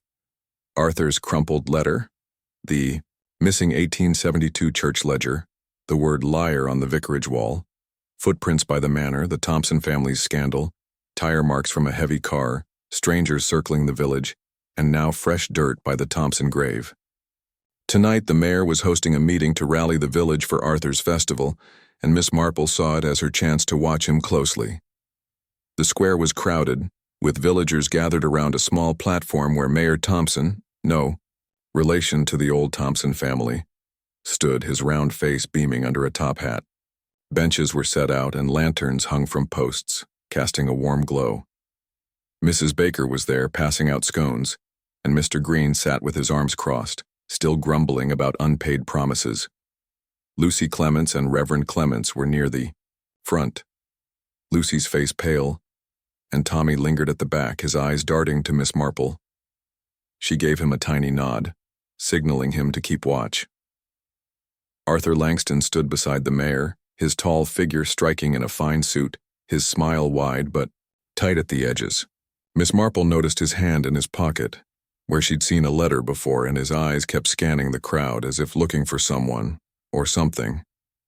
She took a seat near the front, her stick resting against her knee, her face polite, but her mind sharp. The mayor cleared his throat, his voice booming. "Friends of St. Mary Mead," he began.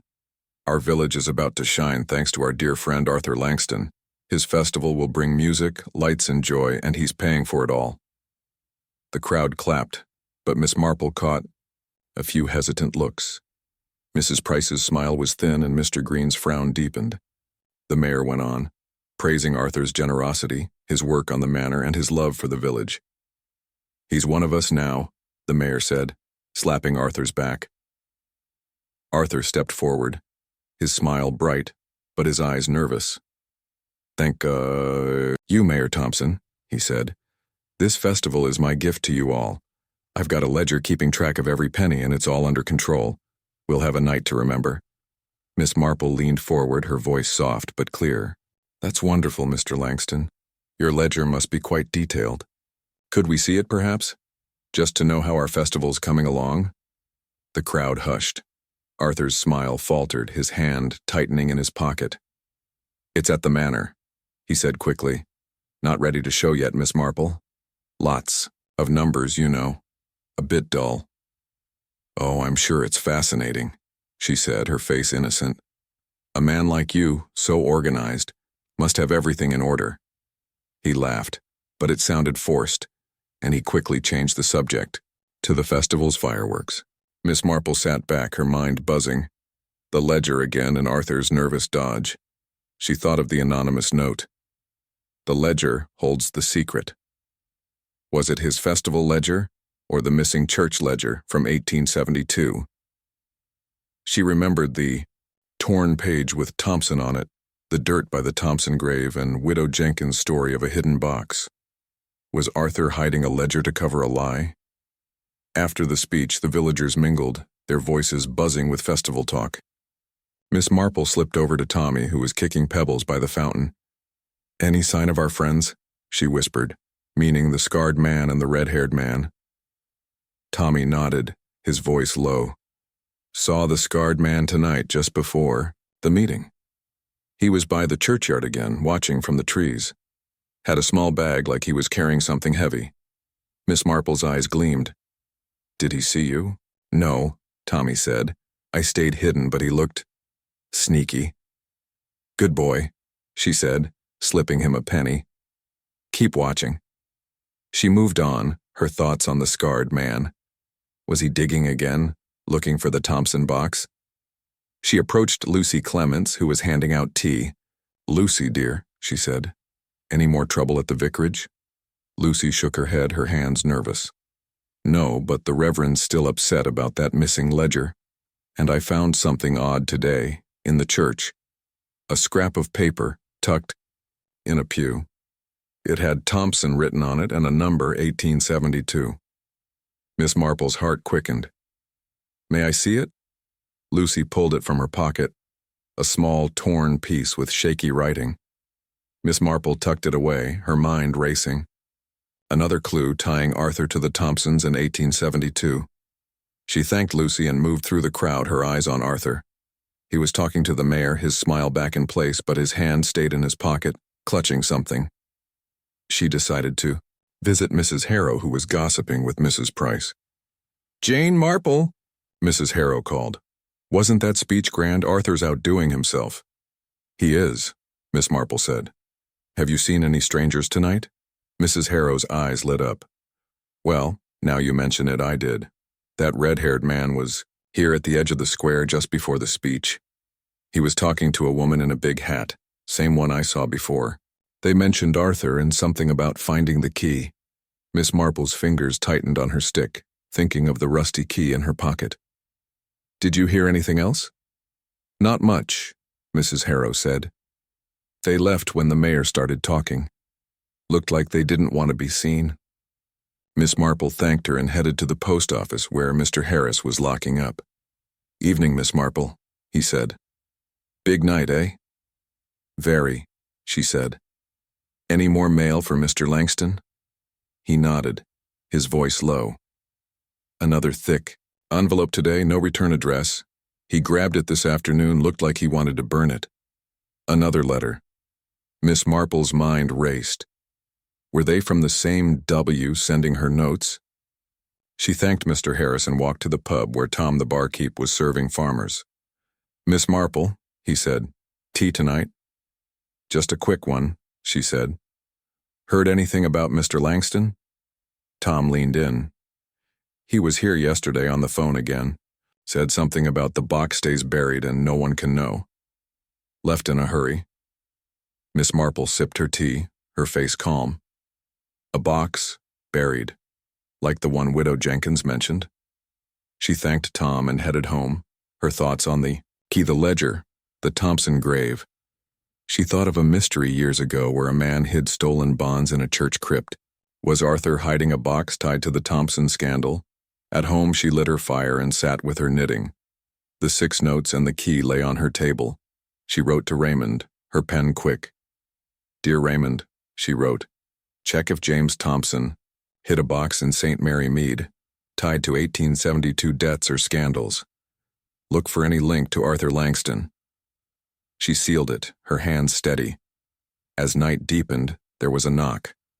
It was Tommy, his face pale. Miss Marple, he whispered. I saw Arthur in the churchyard tonight near the Thompson grave. He was digging, but he stopped when he heard a noise. Drop this. He held out a small folded paper, a 7th note. The key unlocks. The lie. Use it soon. Miss Marple took it, her eyes gleaming. Good boy, Tommy.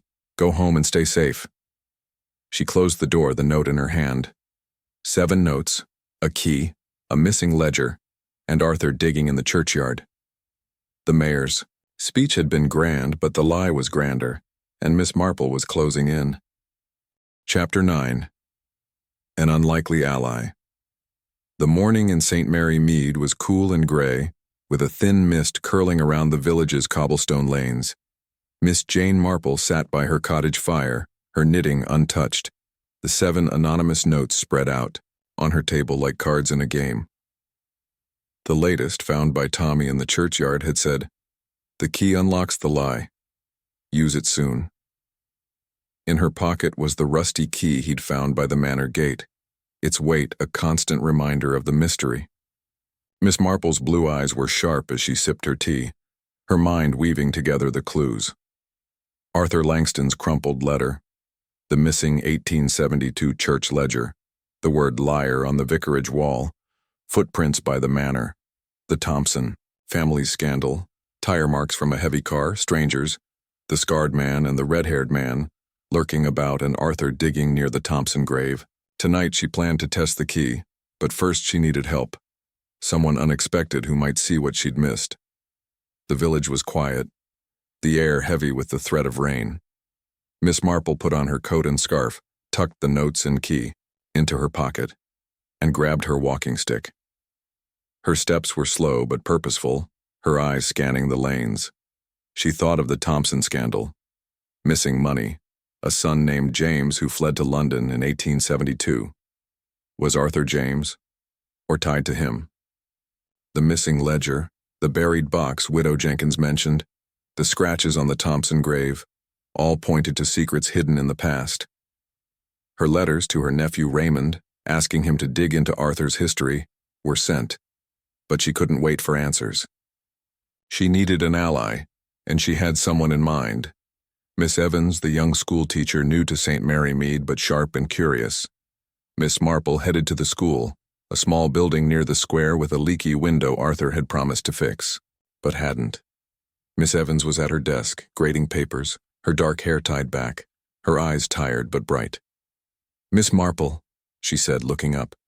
"What brings you here?" "Just a visit," Miss Marple said, sitting down. "You've settled in well, haven't you? You must notice a lot being new to the village." Miss Evans smiled, a bit wary. "I try to keep up. Everyone's talking about Mr. Langston's festival." "They are," Miss Marple said, her voice gentle. "You mentioned Arthur asking about old families like the Thompsons. Did he say why?" Miss Evans frowned, setting down her pen. "Not really. He said it was for the festival, but he was odd. Kept asking about land deeds from the 1870s and if the school had old records. I told him we don't, but he seemed disappointed." Miss Marple's heart quickened. Land deeds, another link to the Thompsons who owned much of St. Mary Mead back then. "Did he mention a ledger?" she asked. Miss Evans shook her head. "No, but he asked if the school had a safe like for old papers. I said no, and he left quickly." Miss Marple nodded, her mind racing. A safe, a ledger, a box. Arthur was hunting for something. She leaned closer, her voice low. "Miss Evans, I'm looking into something about Mr. Langston. It's delicate, but I think you could help. You're new, so you see things fresh. Would you keep an eye out for anything odd? Strangers maybe, or papers he mentions?" Miss Evans' eyes widened, but she nodded. I suppose I could. He's been so kind, but some things don't add up, like that window he never fixed." "Exactly," Miss Marple said, smiling. "Just watch, and let me know." She left the school, feeling lighter.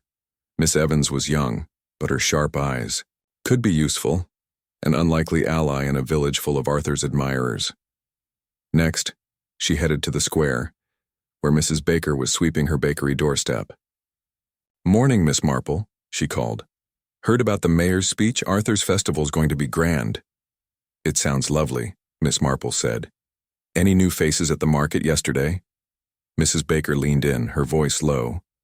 "That scarred man was back, near the fountain. Asked about Arthur again, then left when I got close. Looked like he was carrying a small shovel." Miss Marple's fingers tightened on her stick. The scarred man, digging again. She thanked Mrs. Baker and moved on, her thoughts on the key. Was he after the same box she suspected the key unlocked? She stopped at the post office, where Mr. Harris was sorting mail. "Morning, Miss Marple," he said, his whistle faint. "Another letter for your nephew?" "Soon," she said, smiling. "Any more mail for Mr. Langston?" He nodded, his voice low. "Got one this morning, thick, no return address. He took it fast, looked like he wanted to hide it." Another letter. Miss Marple's mind raced. Were they from the same W sending her notes? She thanked Mr. Harris and headed to the pub, the Blue Boar, where Tom the barkeep was polishing glasses. "Miss Marple," he said, grinning. "Tea today?" "Just a quick one," she said. "Heard anything about Mr. Langston?" Tom leaned closer. "He was here last night on the phone. Said something about the keys gone and they're getting close."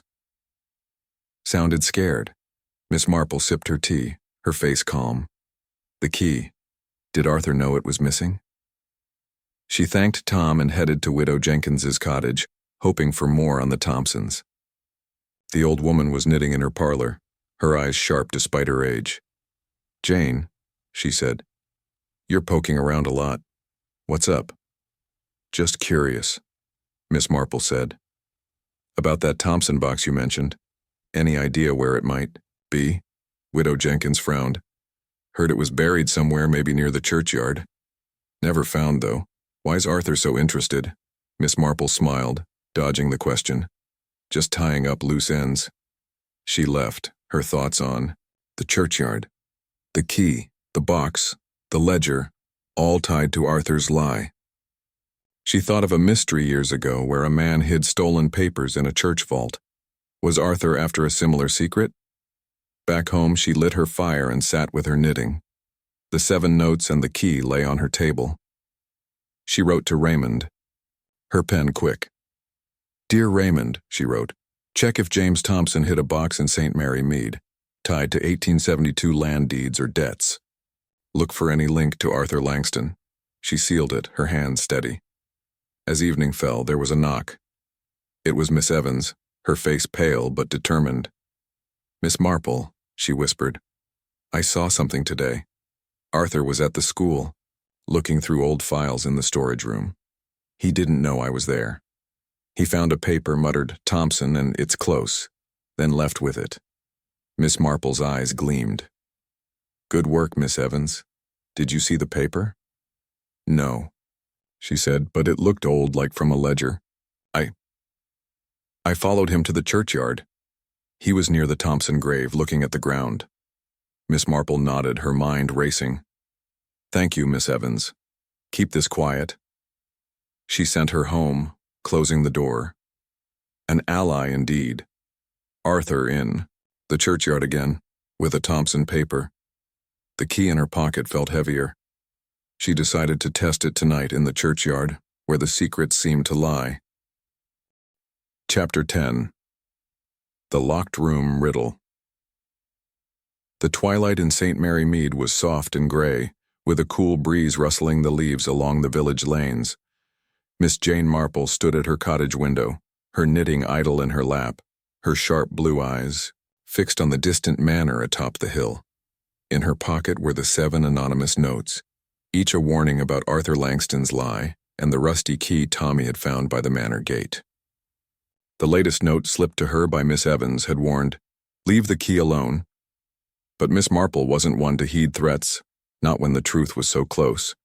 Her mind wove together the clues: Arthur's crumpled letter, the missing 1872, church ledger, the word liar on the vicarage wall, footprints by the manor, the Thompson family's scandal, tire marks from a heavy car, strangers, the scarred man and the red-haired man, lurking about, fresh dirt by the Thompson grave, and Arthur's nighttime digging. Tonight she planned to get into the manor's back room, where Mr. Finch had seen lights and heard arguments, hoping the rusty key would unlock the secret. Miss Marple put on her dark coat, tied a scarf around her neck, and tucked her walking stick under her arm. The village was quiet, most folks indoors as the evening deepened. She slipped out, her steps light despite her age, and headed up the hill to the manor. The air was damp, carrying the scent of wet earth and roses. She thought of Miss Evans, her new ally, who had seen Arthur with an old paper marked Thompson in the school's storage room. She also thought of the Thompson scandal, missing money, a son named James who fled to London in 1872, and the buried box Widow Jenkins mentioned. Was the key in her pocket the answer to the locked room riddle? The manor loomed ahead, its stone, walls dark against the fading light. Most windows were curtained, but one in the back glowed faintly, just as Mr. Finch had described. Miss Marple crept along the garden path, keeping to the shadows of the rose bushes. The footprints she'd seen before were gone, washed away by rain. But she noticed fresh tire marks near the gate, deep and wide, like those from the market. She paused, memorizing their pattern, then moved to the manor's back door. It was locked, but the rusty key fit perfectly, turning with a soft click. Her heart quickened as she slipped inside. The manor was silent, its halls dark except for the faint glow from the back room.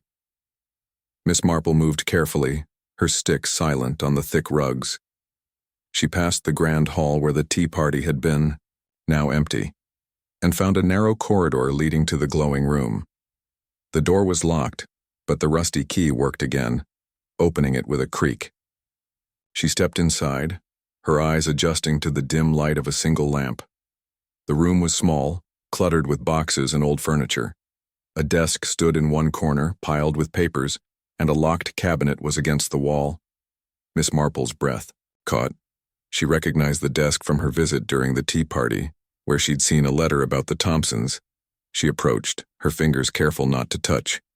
Among the papers was a notebook, not the grand ledger Arthur had mentioned, but something older, its cover worn. She opened it gently, seeing columns of numbers and names, one standing out.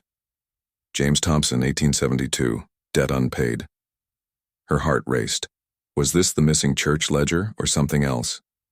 Before she could read more, she heard footsteps in the hall. She closed the notebook, slipped behind a curtain, and held her breath. The door opened and Arthur Langston entered, his face pale under the lamplight. He carried a thick envelope, like the ones Mr. Harris described, and tore it open, muttering, "No more, I said no more." He pulled out a letter, scanned it, and cursed softly, stuffing it into his pocket. Then he opened the cabinet with a key from his chain, took out a small locked box, and set it on the desk. Miss Marple's eyes gleamed. The box matched Widow Jenkins's description. Was this what the rusty key was meant to open? Arthur didn't unlock the box but paced, his hands shaking. "They're too close," he muttered. "The key's gone, but they won't find it." He locked the box back in the cabinet and left, shutting the door behind him. Miss Marple waited, her heart pounding, then emerged. She tried the rusty key on the cabinet, but it didn't fit. The box was the secret, she was sure, but she needed another way to open it.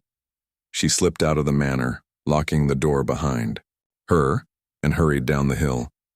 The village was dark, the square empty except for a cat slinking by. She thought of Miss Evans's report of Arthur in the churchyard, the scarred man digging, and the red-haired man with a woman in a fancy hat.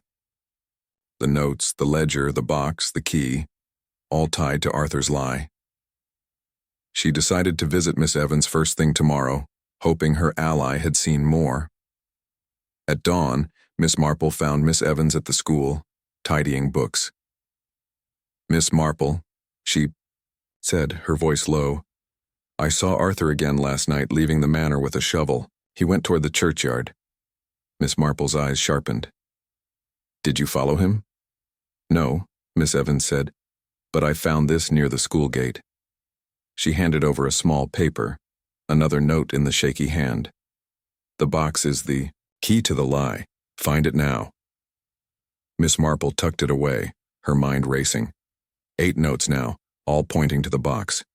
She thanked Miss Evans and headed to the square, where Mrs. Baker was opening her bakery. "Morning, Miss Marple," she called. "Heard about the festival plans?" "Plenty," Miss Marple said. "Any strangers about?" Mrs. Baker nodded. "That scarred man was here yesterday asking about Arthur again. Had a bag like he was carrying tools." Miss Marple's heart quickened. She thanked Mrs. Baker and moved on to the post office where Mr. Harris was sorting mail. "Another thick envelope for Mr. Langston," he said before she could ask. "He took it this morning. Looked like he wanted to burn it." She nodded, her thoughts on the envelope Arthur opened in the back room. She visited the pub next, where Tom the barkeep was sweeping. "Heard anything about Mr. Langston?" she asked. Tom leaned in. "He was here last night on the phone. Said something about the box stays hidden and no one gets the key. Sounded desperate." Miss Marple thanked him and headed to Widow Jenkins's cottage. The old woman was knitting, her eyes sharp. "Jane," she said, "you're chasing something. What's up?" "Just curious," Miss Marple said. "That Thompson box, any idea what was in it?" Widow Jenkins frowned. "Papers, maybe. Deeds or money records. Folks said it was why James fled, hid something before he left." Miss Marple nodded, her mind on the box in Arthur's cabinet. She thought of a mystery years ago where a man hid stolen deeds in a locked box. Was Arthur after the Thompson box to claim something or hide it? She wrote to Raymond, her pen quick. "Dear Raymond," she wrote. Check if James Thompson hid a box with deeds or debts in 1872 tied to Arthur Langston. She sealed it, her hands steady. As evening fell, there was a knock. It was Tommy, his face pale. Miss Marple, he whispered. I saw the red-haired man by the manor with that woman in the hat. They were arguing about a key and a box. I think they know you're looking. Miss Marple's eyes gleamed. Good boy, Tommy. Stay safe. She closed the door, the 8th note in her hand. The locked room had given her a glimpse of the truth, but the riddle was deeper, and Miss Marple was ready to solve it. Chapter 11.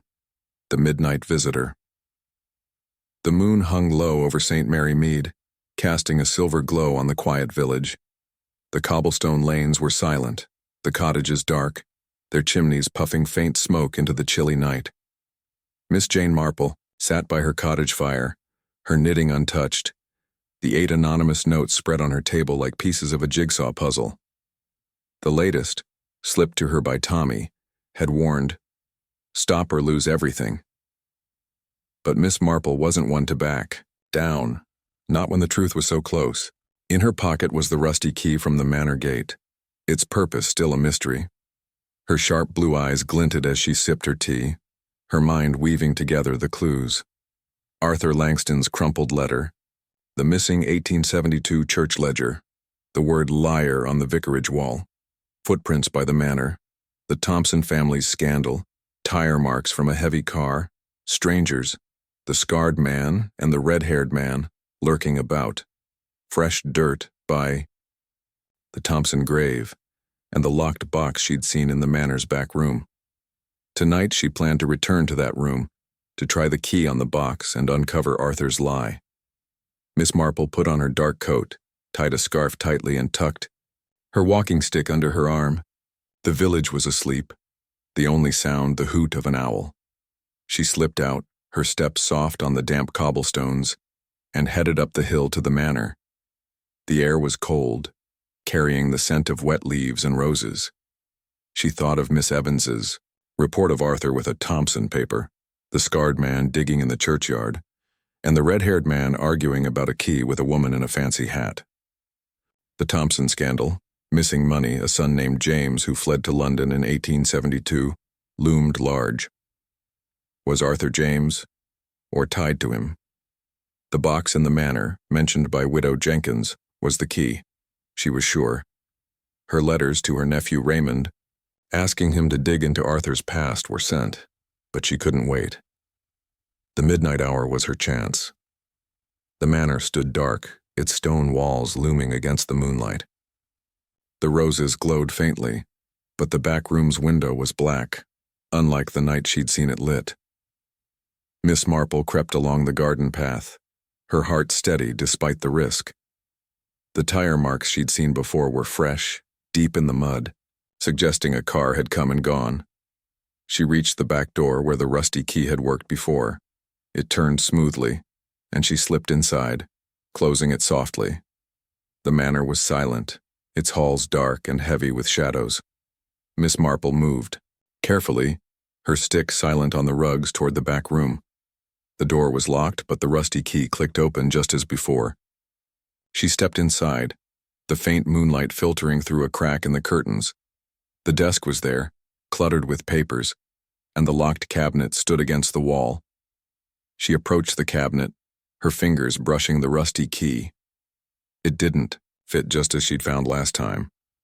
Her heart sank, but then she noticed something new.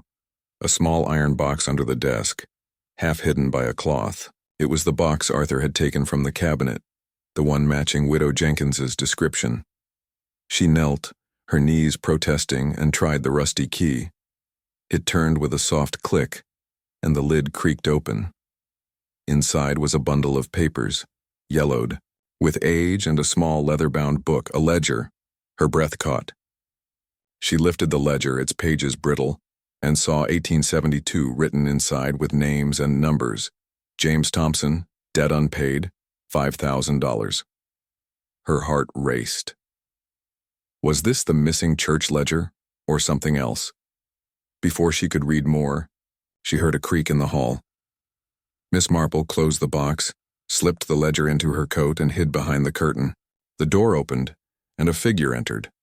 Not Arthur, but the scarred man Tommy had described, his face pale in the moonlight, a scar stark on his cheek. He carried a small lantern, his eyes darting to the desk. He muttered, "He's moved it," and tried the cabinet, cursing when it wouldn't open. Miss Marple held her breath, her heart pounding. The scarred man was after the box, too. He searched the room, lifting papers, then froze, his head turning toward the curtain. Miss Marple's fingers tightened on her stick, but before he could move, a shout came from outside. Arthur's voice, sharp and angry. "Who's there?" The scarred man bolted, leaving the door open, his footsteps fading down the hall. Miss Marple waited, then slipped out, locking the door behind her. She hurried down the hill, the ledger heavy in her coat. The village was still dark, but she felt eyes watching. She thought of the anonymous notes, the latest warning her to stop. Was the scarred man W? Or was someone else sending the notes? She reached her cottage, locking the door, and lit her fire, spreading the ledger on her table. Its pages listed debts, land deals, and names all tied to the Thompsons. One entry stood out. James Thompson, to London, box hidden. Her heart skipped. The box was real, and Arthur had it. At dawn, she visited Miss Evans, her ally, at the school. "Miss Marple," Miss Evans said, her voice low, "I saw Arthur last night leaving the manor with a shovel again. He went to the churchyard." Miss Marple's eyes sharpened. "Did you see anything else?" "Yes," Miss Evans said. "A woman in a fancy hat was near the church, watching him. I think she's with that red-haired man." Miss Marple nodded, her mind on the woman Mrs. Harrow mentioned. She handed Miss Evans a note. "If anything happens to me, give this to my nephew Raymond." It was a precaution. She didn't trust the scarred man or the warnings. She thanked Miss Evans and headed to the square where Mrs. Baker was opening her bakery. "Morning, Miss Marple," Mrs. Baker called. "Any news?" "Just curious," Miss Marple said. "Seen that scarred man again?"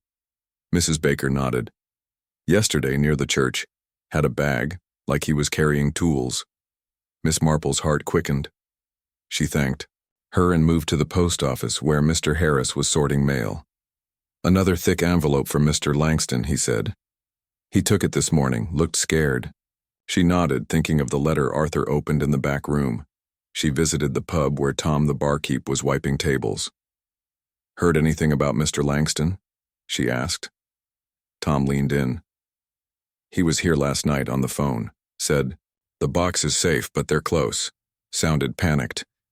Miss Marple thanked him and headed to Widow Jenkins's cottage. "Jane," the old woman said, "you're after something.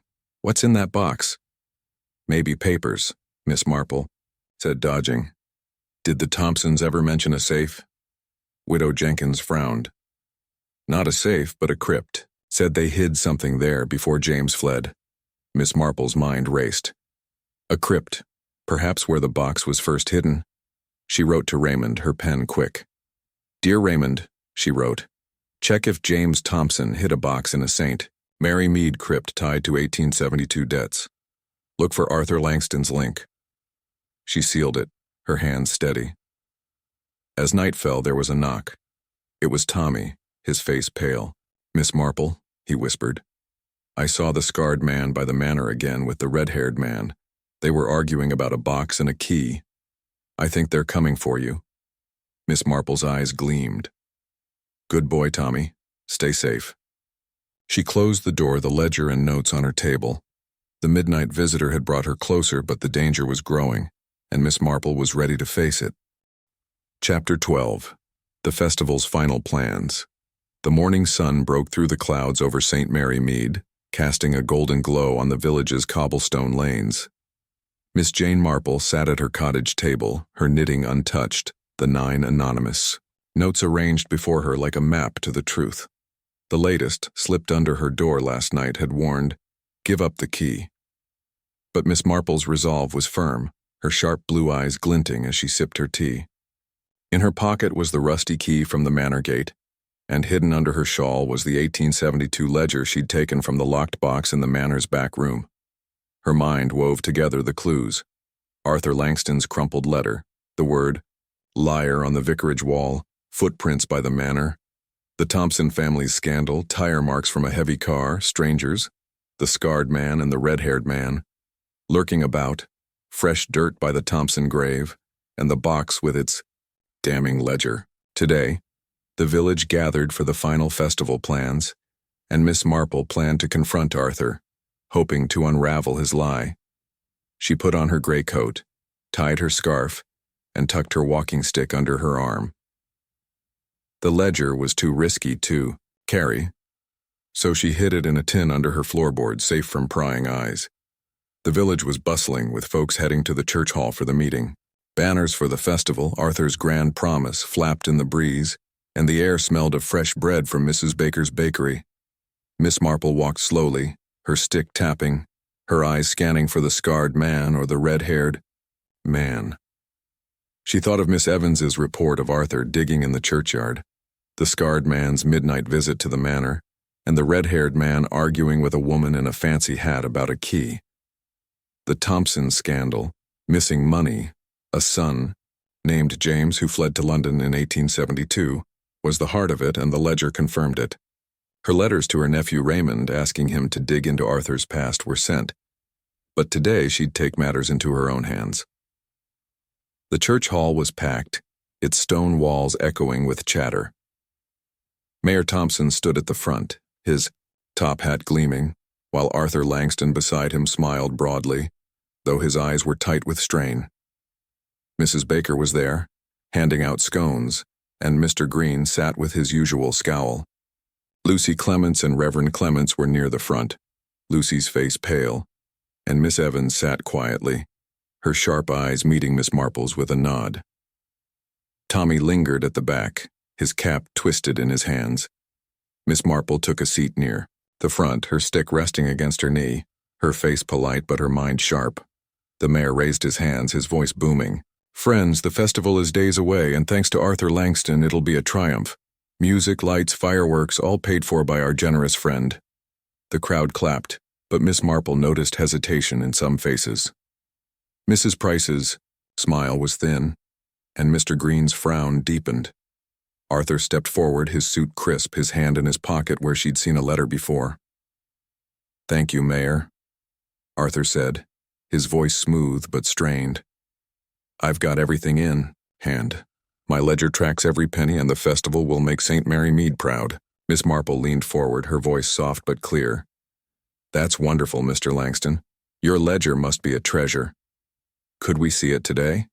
It'd ease our minds to know all's well." The room hushed.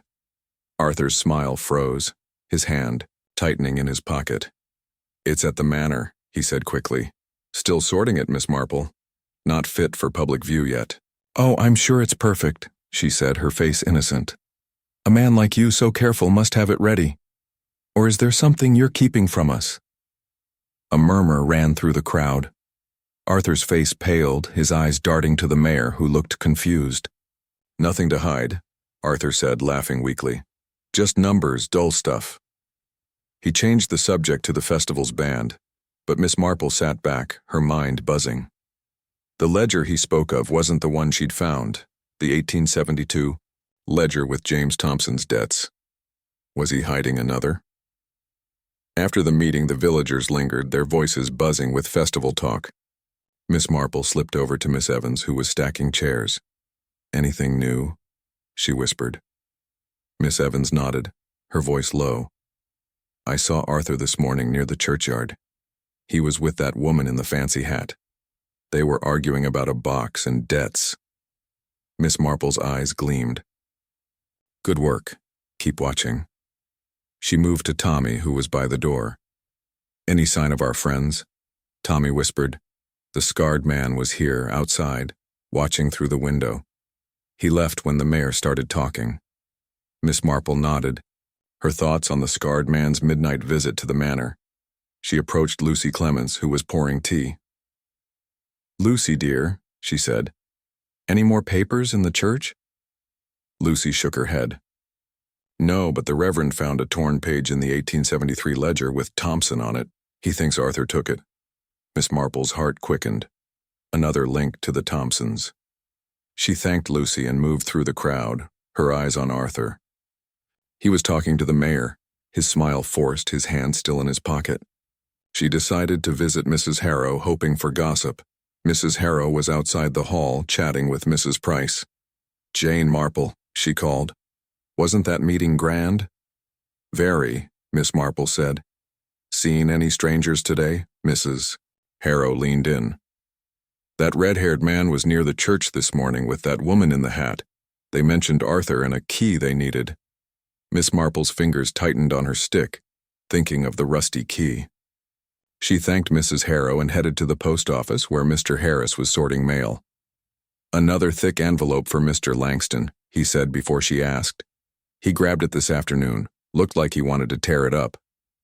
She nodded, her mind on the letters Arthur hid. She visited the pub where Tom the barkeep was wiping tables. "Heard anything about Mr. Langston?" she asked. Tom leaned in. "He was here last night on the phone. Said, 'The box is safe, but the key's gone.'" Sounded desperate. Miss Marple thanked him and headed to Widow Jenkins's cottage. "Jane," the old woman said, "you're close to something. What's in that box?" "Maybe deeds," Miss Marple said. "Did the Thompsons ever mention a key?" Widow Jenkins frowned. "Not a key, but a lock. Said their box had a special one hidden away." Miss Marple's mind raced. The rusty key, special, like the lock? She wrote to Raymond, her pen quick. "Dear Raymond," she wrote, "check if James Thompson's box had a unique lock tied to 1872 debts. Look for Arthur Langston's link." She sealed it, her hand steady. As evening fell, there was a knock. It was Miss Evans, her face pale. "Miss Marple," she whispered, "I followed Arthur to the manor today. He went to a back room, took out a box, and looked at papers inside. I think it's the one you're after." Miss Marple's eyes gleamed. "Good work, Miss Evans. Stay safe." She closed the door, the 9th note in her hand.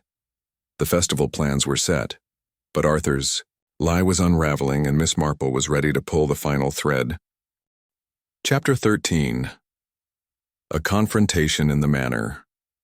The night in St. Mary Mead was dark and still, with a heavy mist cloaking the village, muffling the usual sounds of owls and rustling leaves. Miss Jane Marple stood at her cottage door, her dark coat buttoned tightly, her scarf knotted against the chill.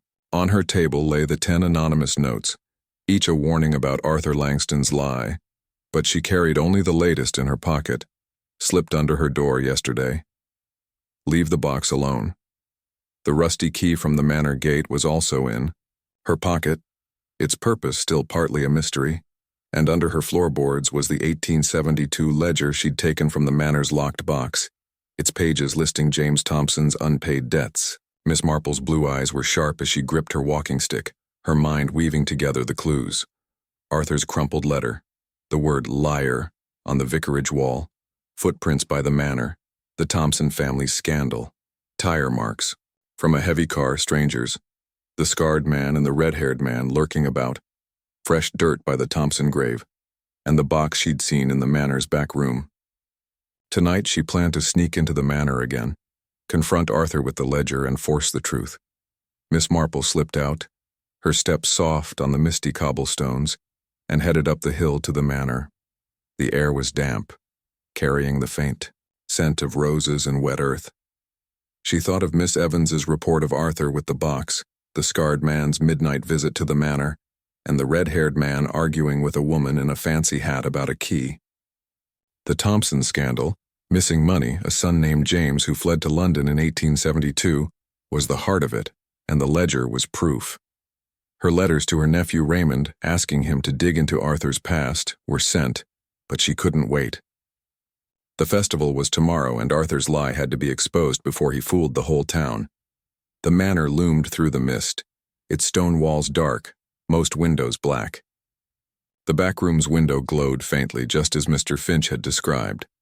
Miss Marple crept along the garden path, avoiding the roses, her heart steady despite the risk. The tire marks she'd seen before were fresh, deep in the mud, suggesting a car had come recently. She reached the back door where the rusty key had worked before. It turned smoothly and she slipped inside, closing it softly. The manor was silent, its halls heavy with shadows. Miss Marple moved carefully, her stick silent on the rugs, toward the back room. The door was locked, but the rusty key clicked, open as it had before. She stepped inside, the faint lamplight casting long shadows.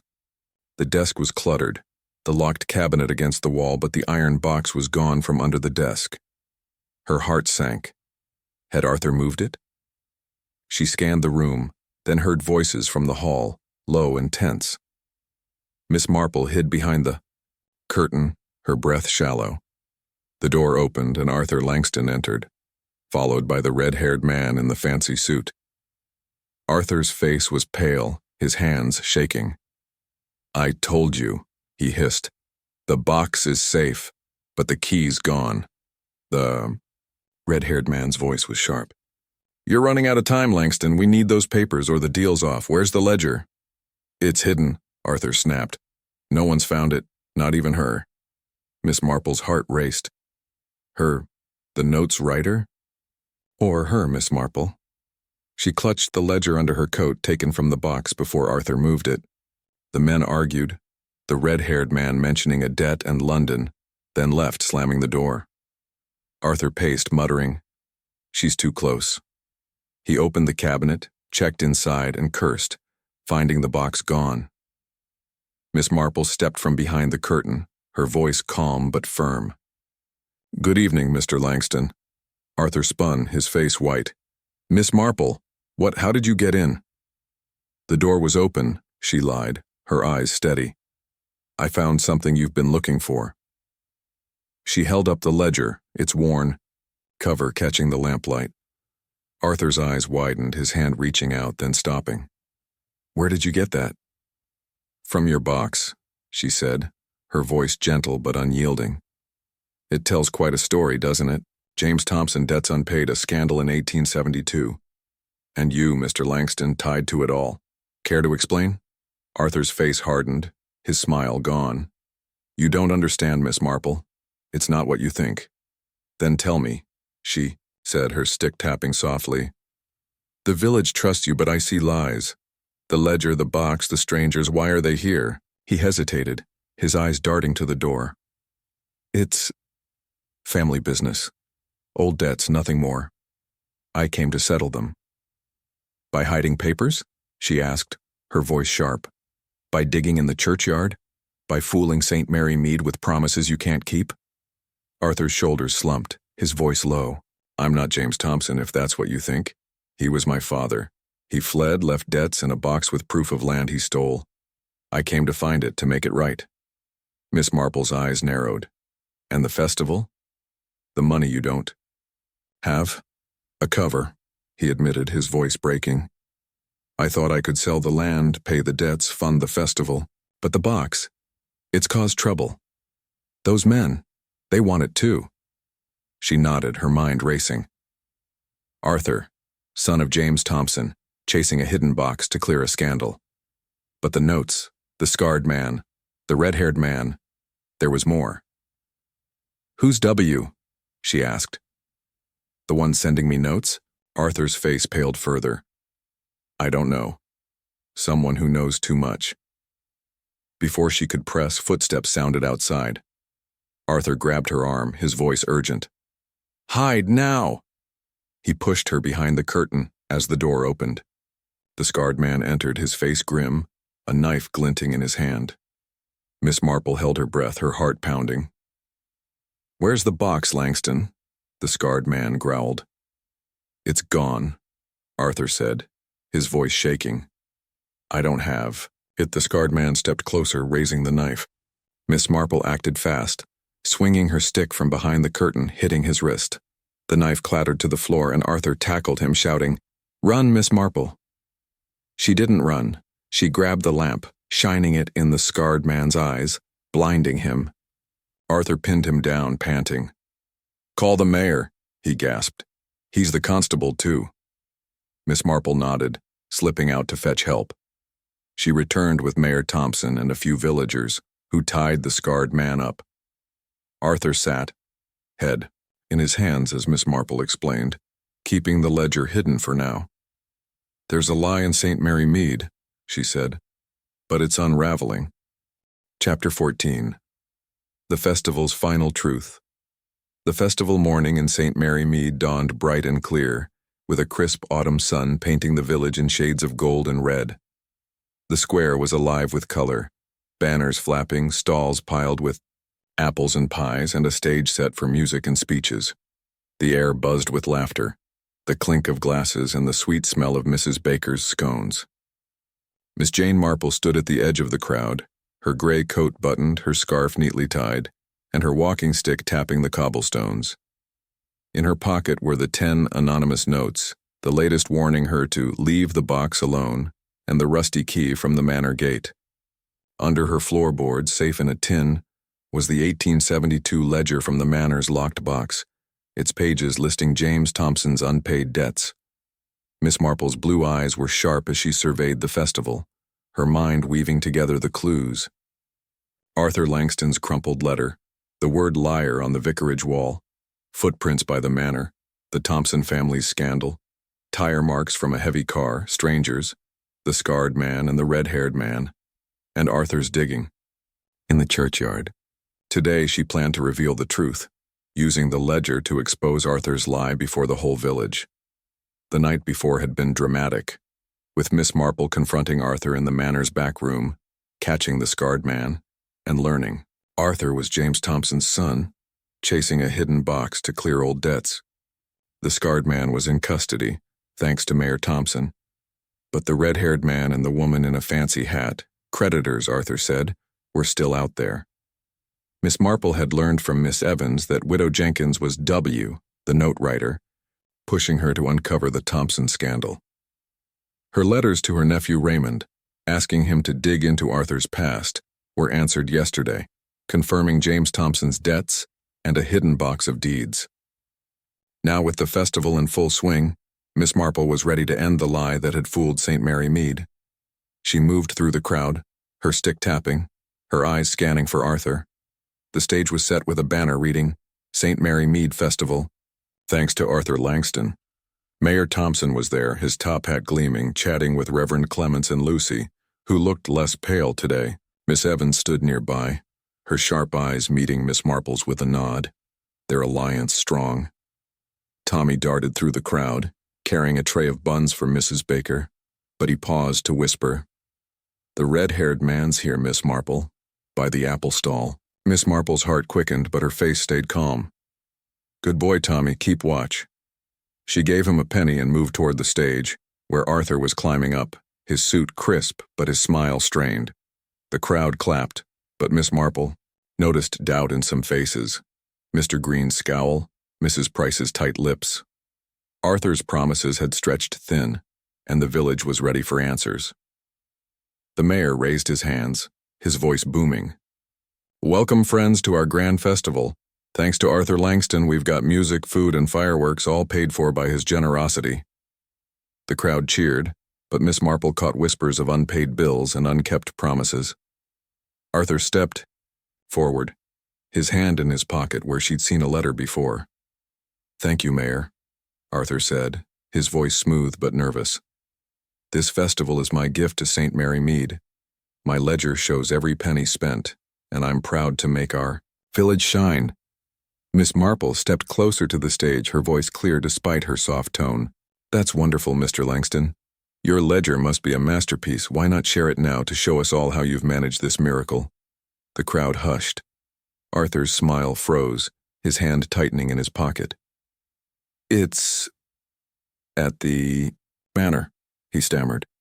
"Not here, Miss Marple, just numbers, nothing exciting." "Oh, I think it's very exciting," she said, her eyes steady. "But I found another ledger, one you might recognize."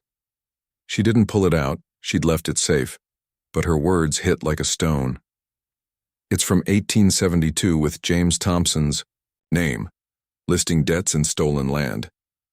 Care to tell us about it?" The crowd gasped, murmurs rippling. Arthur's face paled. his eyes darting to the mayor, then to the red-haired man by the apple stall, who was watching intently. "I don't know what you mean," Arthur said, his voice cracking. "That's old history, nothing to do with me." Miss Marple's voice was gentle but firm. "Is it? You're James Thompson's son, aren't you? You came to St. Mary Mead to find a box, to clear his debts or claim his land. But you lied, promising money you didn't have, fooling us all." The crowd grew louder, some shouting questions, others stunned. Mayor Thompson stepped forward, his face stern. "Miss Marple, that's a serious claim. Have you proof?" "I have the ledger," she said, "safe at home. It shows James Thompson's debts tied to land here. Arthur's been hiding it, using the festival as a cover.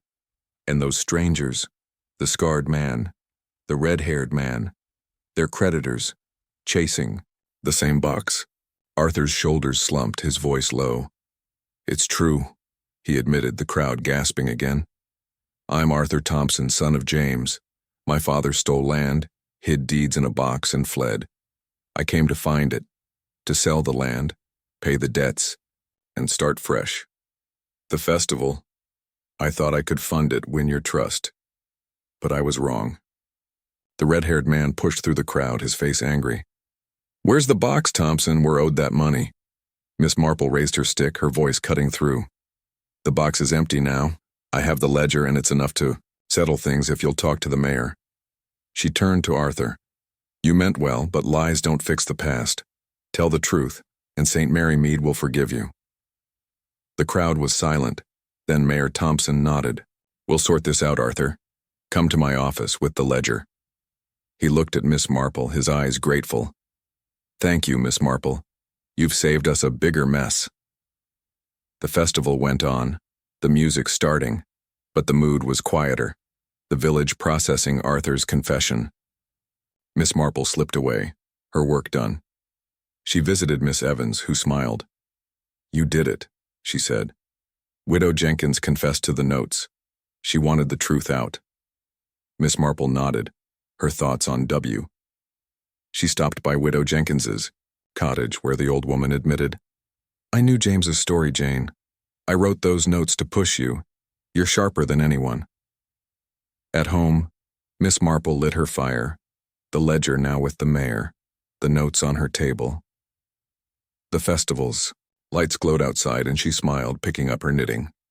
The lie was exposed, and St. Mary Mead was safe. Chapter 15. The shadow of a new secret. The late autumn morning in St. Mary Mead was crisp and quiet, with a soft mist curling around the village's cobblestone lanes, softening the edges of the cottages and their glowing windows. The festival, now 2 weeks past, had left St. Mary Mead with a warm glow of pride, despite the revelation of Arthur Langston's, or rather, Arthur Thompson's lie. Miss Jane Marple sat by her cottage fire, her knitting needles clicking gently, a cup of tea steaming on the table. The 10 anonymous notes from Widow Jenkins, which had spurred her to uncover Arthur's deception, were tucked away. Their purpose served. The rusty key from the manor gate rested in a small box, and the 1872 ledger, listing James Thompson's debts, was with Mayor Thompson, who was settling the old claims. Miss Marple's blue eyes were calm but alert, her mind lingering on the clues that had solved the mystery. Arthur's crumpled letter, the word liar on the vicarage wall, footprints by the manor, the Thompson family scandal, tire marks, from a heavy car and the strangers, the scarred man and the red-haired man. Arthur was working to repay his debts. The scarred man was in custody, and the red-haired man and his companion, the woman in a fancy hat, had left. Yet, as Miss Marple sipped her tea, she sensed a new shadow in the village, a whisper of something amiss. The festival had been a triumph, but yesterday, a strange incident had stirred the village's calm. Mr. Harris, the postmaster, had found a letter in his sorting room, addressed to the knower of truth, with no return address. It's, handwriting unfamiliar, not Widow Jenkins's shaky scrawl. Inside was a single line. The Thompson shadow lingers. Look to the old well. Miss Marple had the letter now, tucked in her pocket, its words echoing in her mind. The old well near the churchyard was a crumbling relic, long unused, Tied to village tales of hidden treasures. Was this a prank or a new mystery? Her instincts, honed by years of unraveling secrets, told her to investigate. She put on her gray coat, tied her scarf, and grabbed her walking stick, her steps purposeful despite the morning chill. The village was stirring, with children scampering to school and Mrs. Baker's bakery sending out clouds of warm, bready scent. Miss Marple headed to the churchyard, where the old well stood, half hidden by ivy and nettles. The Thompson grave where Arthur had dug for his father's hidden box was nearby, its stone still scratched from his efforts. She paused by the well, its stone rim weathered, its depths dark. No footprints marked the damp earth, but a faint scuff on the rim caught her eye as if someone had leaned over recently. Her heart quickened. The letter's words, "The Thompson shadow lingers," suggested a link to the scandal she'd just solved. Had Arthur missed something, or was another secret buried here? She decided to visit Miss Evans, her sharp-eyed ally at the school. Miss Evans was tidying her classroom, her dark hair neat, her face brightening at the sight of Miss Marple. "Miss Marple," she said, "the village is still talking about you. What brings you here?" "Just a stroll," Miss Marple said, her voice gentle. "Have you heard anything odd lately? About the churchyard, perhaps?" Miss Evans frowned, setting down a book. "Funny you ask. Tommy was playing there yesterday and said he saw a man, near the old well late in the evening. Not Arthur, someone older with a gray hat. He ran off when Tommy got close." Miss Marple's eyes gleamed. "Did Tommy describe him?" "Thin, tall, limped a bit," Miss Evans said. "Tommy thought he was a stranger." Miss Marple nodded, her mind on the letter. A new stranger, after the festival's chaos? She thanked Miss Evans and headed to the square where Mrs. Baker was stacking loaves. "Morning, Miss Marple," she called. "Got some fresh buns thanks to the festival's boost." "They smell lovely," Miss Marple said, buying one. "Any new faces in the village?" Mrs. Baker leaned closer, her voice low. "Saw a man yesterday near the church, tall gray hat, limped, asked about the old well, then left quick." Miss Marple's heart skipped, matching Tommy's story. She thanked Mrs. Baker and moved to the post office where Mr. Harris was sorting mail, his whistle faint. "Morning, Miss Marple," he said. "That letter you asked about, it's the only one like it. No more came today." "Keep an eye out," she said, smiling. "Any strangers about?" He nodded. "A fellow came in yesterday, limping, gray hat. Asked if I'd seen any old papers from the Thompsons. I said no, and he left." Miss Marple's mind raced. A limping man, gray, hat tied to the Thompsons in the well. She headed to the pub, the Blue Boar, where Tom the barkeep was polishing glasses. "Heard anything new, Miss Marple?" he asked, grinning. "Maybe," she said. "Any talk about the churchyard well?" Tom leaned in. "Heard from old Mr. Finch. He saw a man there last night limping, poking around the well. Thought he was looking for something." Miss Marple sipped her tea, her face calm. A stranger at the well linked to the Thompsons. She thought of the festival, Arthur's box, the ledger. Had something been overlooked? She visited Widow Jenkins, the note writer, hoping for insight. The old woman was knitting in her parlor, her eyes sharp. "Jane Marple," she said. "You're sniffing again. What's up?" "A letter," Miss Marple said, showing it. "Not yours, I think? Know anything about the old well?" Widow Jenkins frowned, reading the note. "Not my writing, the well. Folks said the Thompsons hid things there back in the day. Never found nothing, though." Miss Marple nodded, her thoughts on the Thompson scandal, missing money, stolen, land, a son who fled. Was another piece of it hidden? She wrote to Raymond, her pen quick. "Dear Raymond," she wrote, "check if the Thompsons hid anything in St. Mary Mead's old well, tied to 1872. Look for a limping man, possibly from London." She sealed it, her hand steady. As evening fell, there was a knock. It was Tommy, his face pale. "Miss Marple," he whispered. "I saw that limping man again by the well. He dropped this." He held out a small folded paper in the same unfamiliar hand. "The well hides the last lie. Find it first." Miss Marple took it, her eyes gleaming. "Good boy, Tommy, stay safe." She closed the door, the new note in her hand. A new secret, a new shadow, and Miss Marple was ready to chase it. Chapter 16. Whispers by the Well. The early morning in St. Mary Mead was cool and still, with a faint mist clinging to the village's cobblestone lanes, wrapping the cottages in a soft gray veil. The festival, now 2 weeks past, had faded into memory, its banners tattered but still fluttering in the square, a reminder of Arthur Thompson's exposed lie. Miss Jane Marple stood at her cottage window, her knitting idle, a cup of tea cooling on the table. In her pocket were 2 new anonymous letters, distinct from Widow Jenkins's 10 notes that had solved the Thompson scandal. The first, addressed to the knower of truth, had said, "The Thompson shadow lingers. Look to the old well." The second, found by Tommy near the churchyard, warned, "Stay away from the well." The rusty key from the manor gate, which had unlocked the previous mystery's secrets, rested in a small box, its role in this new puzzle unclear. Miss Marple's blue eyes were sharp as she sipped her tea, her mind weaving together the clues. The scuff on the old well's rim, the limping stranger in a gray hat, sightings by Tommy and Mrs. Baker, and whispers of a Thompson secret buried in the churchyard. Today she planned to investigate the well further, sensing a new lie casting its shadow over St. Mary Mead. The village was waking, with the baker's chimney puffing smoke and children's laughter echoing from the school. Miss Marple put on her dark coat, tied her scarf, and grabbed her walking stick, tucking the latest note in her pocket. The air was damp, carrying the scent of wet leaves and earth. She headed to the churchyard, where the old well stood, its crumbling stones hidden by ivy near the Thompson grave. Arthur's confession, that he was James Thompson's son, chasing a box of deeds to clear old debts, had resolved one mystery, but the new letter suggested something was missed. The well, tied to village tales of hidden treasures, felt like the key.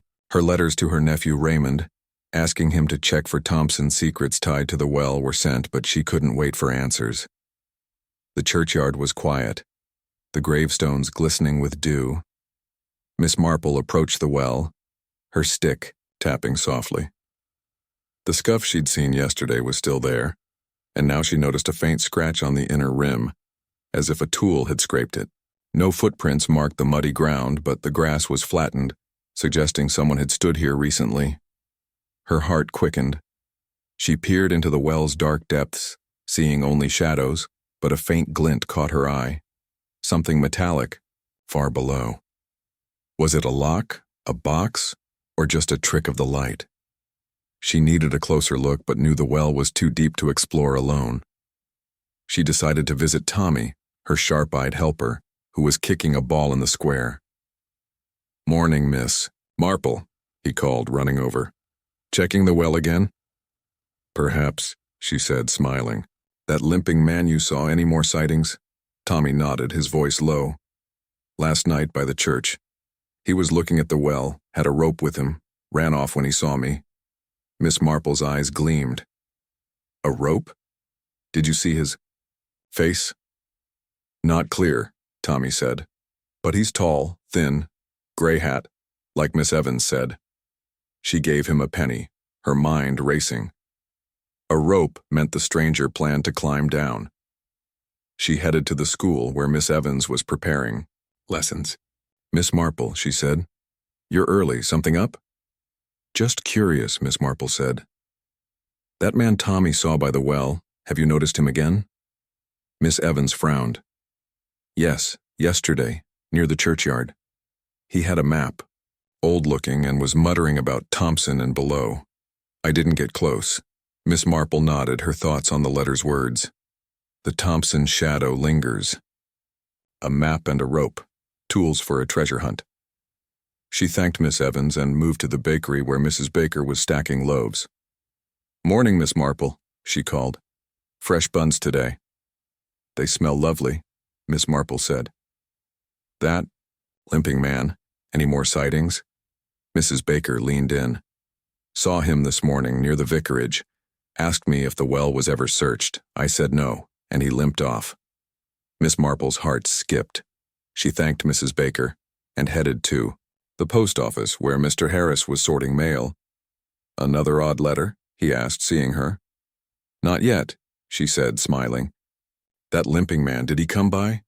Mr. Harris nodded. "Yesterday asked about old Thompson mail. I said nothing's come since Arthur's letter stopped." He looked annoyed. Miss Marple's mind raced. The stranger was chasing Thompson. Secrets like Arthur had.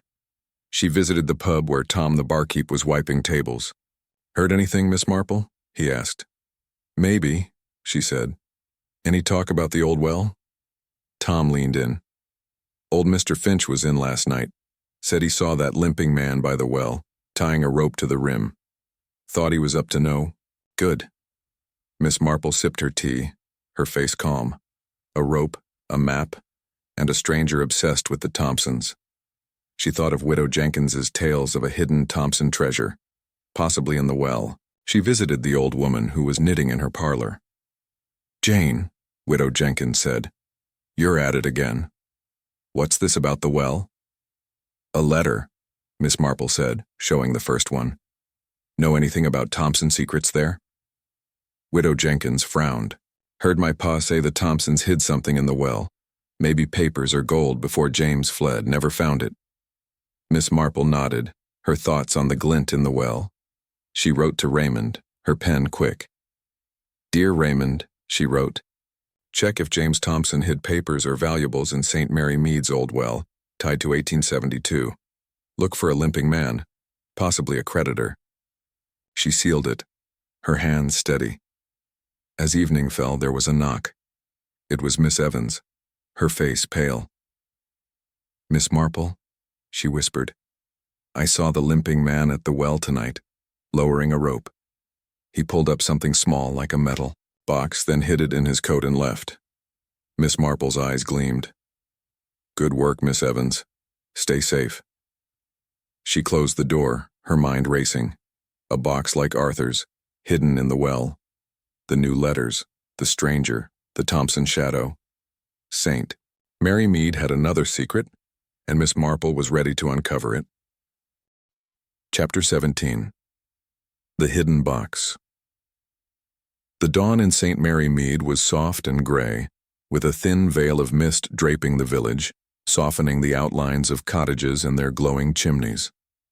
The festival, now 3 weeks past, had left St. Mary Mead with a quiet pride, though the memory of Arthur Thompson's exposed lie still lingered in whispered conversations.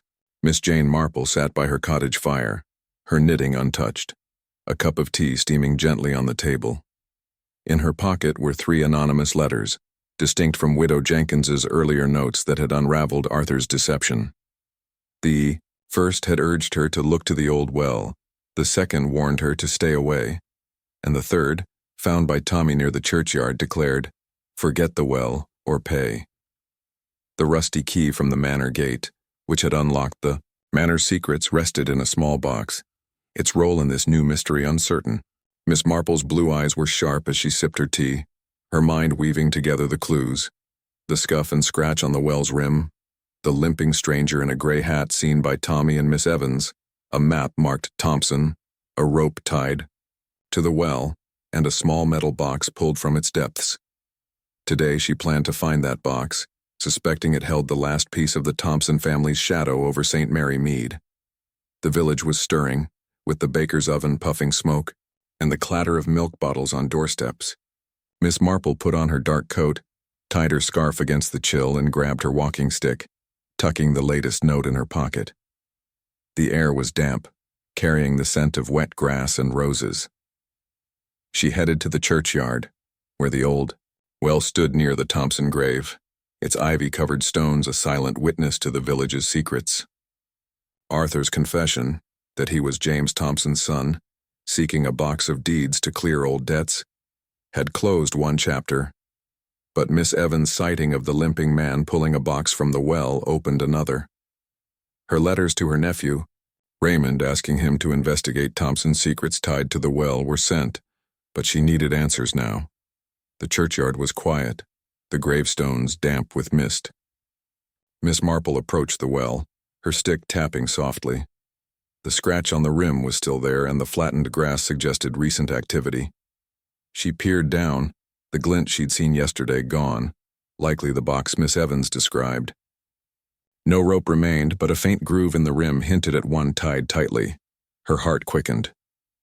The box, like Arthur's, might hold papers or valuables, another piece of the 1872 scandal. She needed to find where the limping man had hidden it.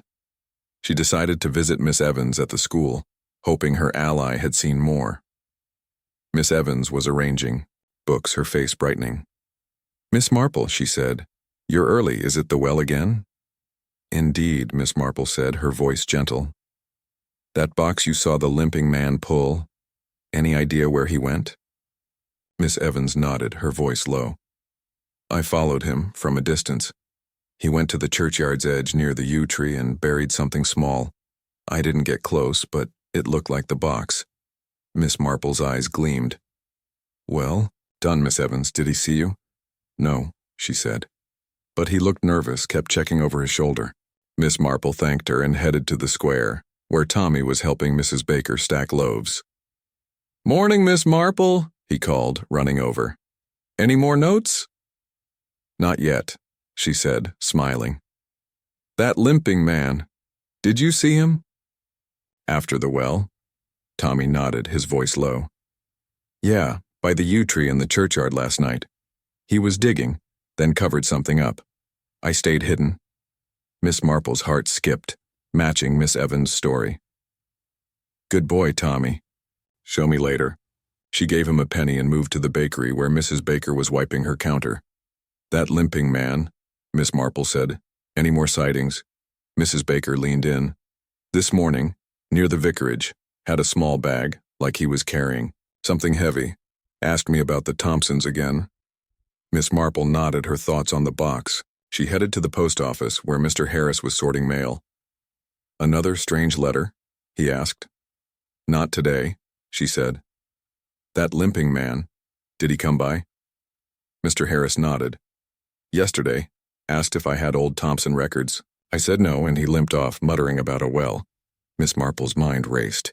The stranger was fixated on the Thompsons, like Arthur had been. She visited the pub where Tom the barkeep was polishing glasses. "Heard anything, Miss Marple?" he asked. "Maybe," she said. "Any talk about the churchyard yew tree?" Tom leaned in. "Mr. Finch was in, said he saw that limping man there last night digging under the yew. Thought he was a thief." Miss Marple sipped her tea, her face calm. A box buried under the yew tree, tied to the well and the Thompsons. She thought of Widow Jenkins's story of Thompson valuables hidden in the well. She visited the old woman, who was knitting in her parlor. "Jane," Widow Jenkins said, "you're chasing shadows again. What's this about the well?" "A box," Miss Marple said, showing the second note. "Heard anything about the yew tree?" Widow Jenkins frowned. "My pa said the Thompsons hid things in odd places, wells, trees, crypts. Maybe the yew was one." Miss Marple nodded, her thoughts on the buried box. She wrote to Raymond, her pen quick.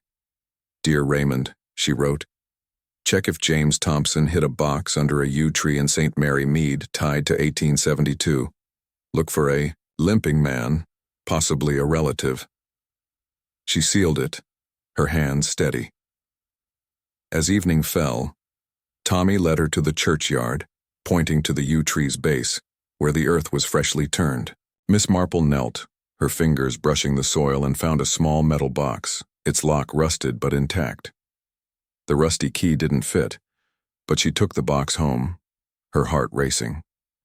Inside were papers, letters from 1872, naming a second Thompson, son Edward, who vanished with gold.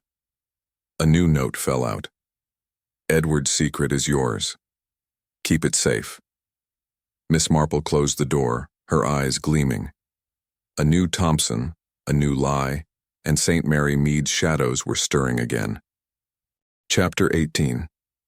The Limping Man's Trail. The morning mist hung low over St. Mary Mead, wrapping the village in a quiet, silvery haze that softened the cobblestone lanes and the glow of cottage windows. The festival, now a month past, was a fading memory, its banners tattered but still proud in the square, a reminder of Arthur Thompson's unraveled lie. Miss Jane Marple sat by her cottage fire, her knitting idle, a cup of tea steaming on the table. On her desk was the small rusted metal box she'd found buried under the churchyard's yew tree, its lock unyielding to the rusty key from the manor gate. Inside were 1872 letters naming Edward Thompson, a second son who vanished with gold, and a note in an unfamiliar hand. Edward's secret is yours. Keep it safe. 3 new anonymous letters, separate from Widow Jenkins's earlier notes, lay beside it. One urging her to look to the old well, another warning her to stay away, and the latest slipped under her door demanding she bury the box again. Miss Marple's blue eyes were sharp as she sipped her tea, her mind weaving together the clues. The scratched well, the limping stranger in a gray hat, his map marked Thompson, the rope he used, and the box Miss Evans saw him pull from the well. Today she planned to track the limping man, determined to uncover Edward Thompson's secret and its tie to St. Mary Mead's shadows. The village was waking, with the clatter of milk bottles and the warm scent of Mrs. Baker's bread drifting through the air. Miss Marple put on her dark coat, tied her scarf, and grabbed her walking stick, tucking the latest note and the key in her pocket. The box was hidden under her floorboards, safe from prying eyes. She headed to the churchyard, where the old well and yew tree stood silent witnesses to the Thompson legacy. Arthur's confession, that he was James Thompson's son seeking a box of deeds, had closed one mystery, but the new box suggested another Thompson brother, Edward, had left his own secret. Her letters to her nephew Raymond, asking him to investigate Edward Thompson, were sent, but she needed answers now. The churchyard was still, the gravestones damp with mist. Miss Marple paused by the yew tree where she'd found the box, its earth now settled but marked by her digging. The well nearby showed no new signs, but she recalled Miss Evans's story of the limping man pulling a box from its depths. She decided to visit Arthur, hoping he knew more about his Uncle Edward. He was at the manor repairing a fence, his face tired but honest. "Miss Marple," he said, wiping his brow, "you've done enough for me." "What's this about?" "Edward Thompson," she said, her voice gentle. "Your uncle, you said. Did he leave anything in St. Mary Mead?" Arthur's eyes flickered, his hands pausing. "Edward? He vanished before I was born. Father said he stole gold, ran off. I never looked for his stuff. Had enough trouble with Father's debts." Miss Marple nodded, noting his unease. "Anyone asking about him? A limping man, perhaps?" Arthur shook his head too quickly. "No one. I'm done with secrets, Miss Marple." But his glance toward the churchyard betrayed him. She thanked him and headed to the school where Miss Evans was grading papers. "Miss Marple," she said, "is it the limping man?" "Indeed," Miss Marple said. "You saw him with a letter, marked Thompson. Any more sightings?" Miss Evans nodded, her voice low. "Last night near the vicarage. He was reading a paper, looked like a list. He limped toward the woods when he saw me." Miss Marple's heart quickened. "A list? Did you see it?" "No," Miss Evans said, "but it was old, like the ones in your box." Miss Marple thanked her and moved to the square where Tommy was sweeping for Mrs. Baker. "Morning, Miss Marple," he called. "That limping man, saw him by the woods this morning, hiding a bag under a bush." Miss Marple's eyes gleamed. "Show me later, Tommy." She gave him a penny and visited Mrs. Baker, who was stacking buns. "That limping man," Miss Marple said. "Any news?" Mrs. Baker leaned in. "Saw him yesterday near the church. Had a small spade like he was planning to dig again." Miss Marple nodded, her thoughts on the box. She headed to the post office where Mr. Harris was sorting mail. "Another odd letter?" he asked. "Not yet," she said. "That limping man. Any more visits?" Mr. Harris nodded. "This morning asked about Edward Thompson. I said I'd check old records, but he left fast." Miss Marple's mind raced. Edward's name, surfacing now. She visited the pub where Tom the barkeep was wiping tables. "Heard anything, Miss Marple?" he asked. "Maybe," she said. "Any talk about the woods?" Tom leaned in. "Mr. Finch saw that limping man there last night burying something. Thought it was odd." Miss Marple sipped her tea, her face calm. A bag in the woods, a box from the well, and Edward Thompson's gold. She thought of Widow Jenkins's tales of Thompson treasures. She visited the old woman, who was knitting, in her parlor. "Jane," Widow Jenkins said, "you're at it again. What's this box?" "Edward Thompson's," Miss Marple said, showing the latest note. "Know anything about him?" Widow Jenkins frowned. "Heard he stole gold, hid it before he vanished. Maybe in the woods, not just the well." Miss Marple nodded, her thoughts on Tommy's sighting. She wrote to Raymond, her pen quick. "Dear Raymond," she wrote, "check if Edward Thompson hid gold in St. Mary Mead's woods tied to 1872. Look for a limping man, possibly a descendant." She sealed it, her hands steady. As evening fell, Tommy led her to the woods, pointing to a bush where the earth was disturbed. Miss Marple dug, carefully finding a canvas bag with a small locked box inside. Different from the yew trees, its lock new. The rusty key didn't fit, but a note inside said, "Edward's gold is cursed, return it." She took the box home, her heart racing. At midnight, there was a knock. It was Miss Evans, her face pale. "Miss Marple," she whispered, "the limping man was at your gate watching. I think he knows you have the box." Miss Marple's eyes gleamed. "Good work, Miss Evans. Stay safe." She closed the door, the new box on her table. Edward's secret was close, and St. Mary Mead's. Shadows were deepening. Chapter 19. The trap at twilight. The twilight in St. Mary Mead was soft and hushed, with a gentle mist settling over the village, cloaking the cobblestone lanes and the warm glow of cottage windows in a silvery haze. The festival, now a month past, had left St. Mary Mead with a quiet resilience, though whispers of Arthur Thompson's exposed lie still lingered in the village's cozy corners. Miss Jane Marple sat by her cottage fire, her knitting idle, a cup of tea cooling on the table.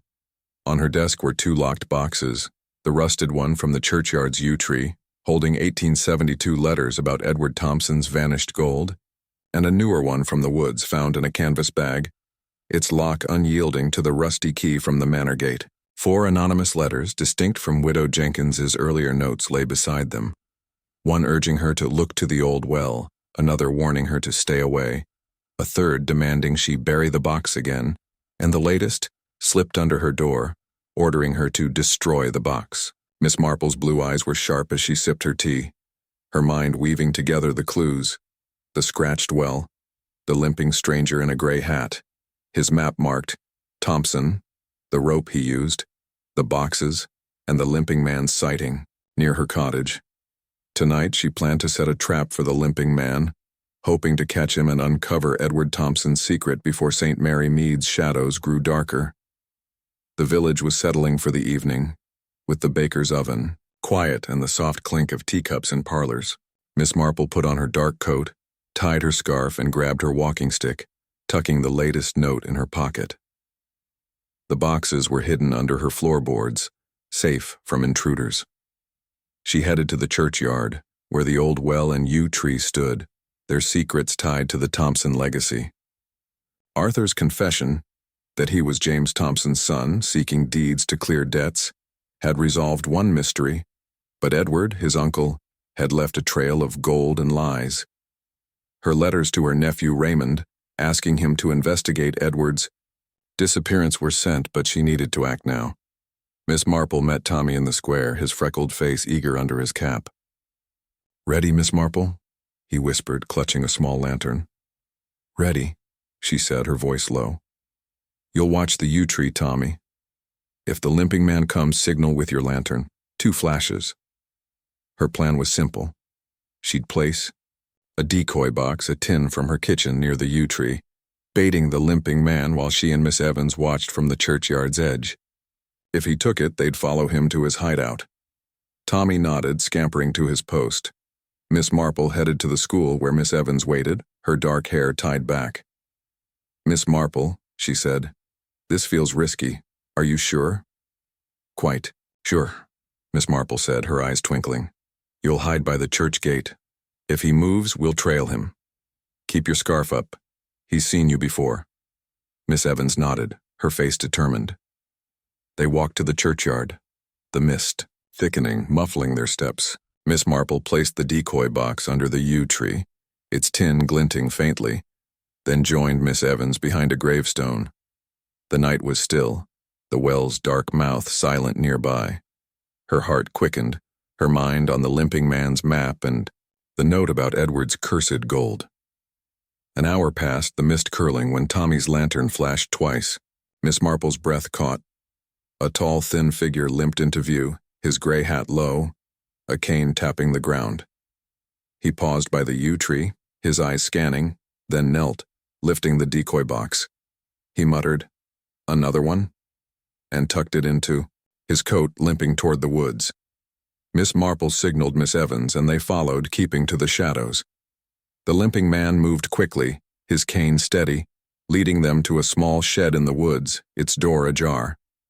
He slipped inside, and Miss Marple crept closer, peering through a cracked window.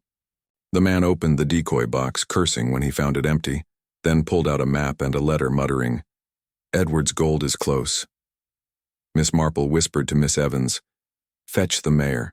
He's the constable, too." Miss Evans nodded, slipping away.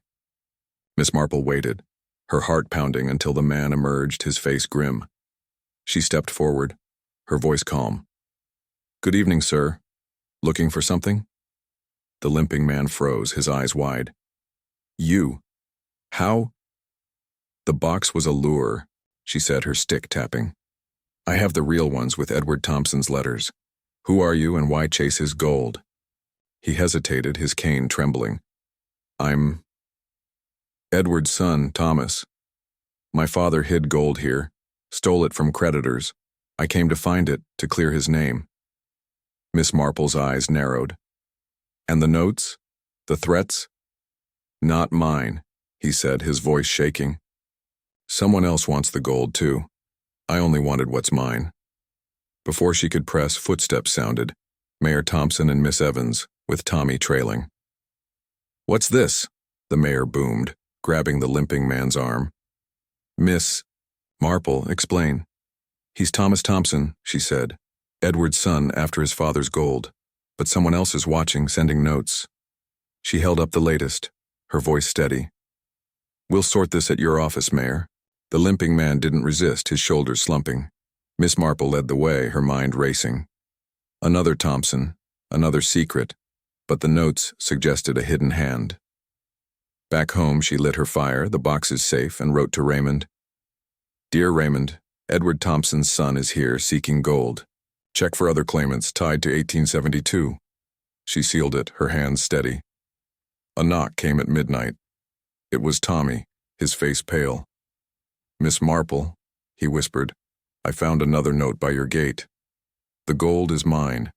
You're next." Miss Marple's eyes gleamed. "Good boy, Tommy."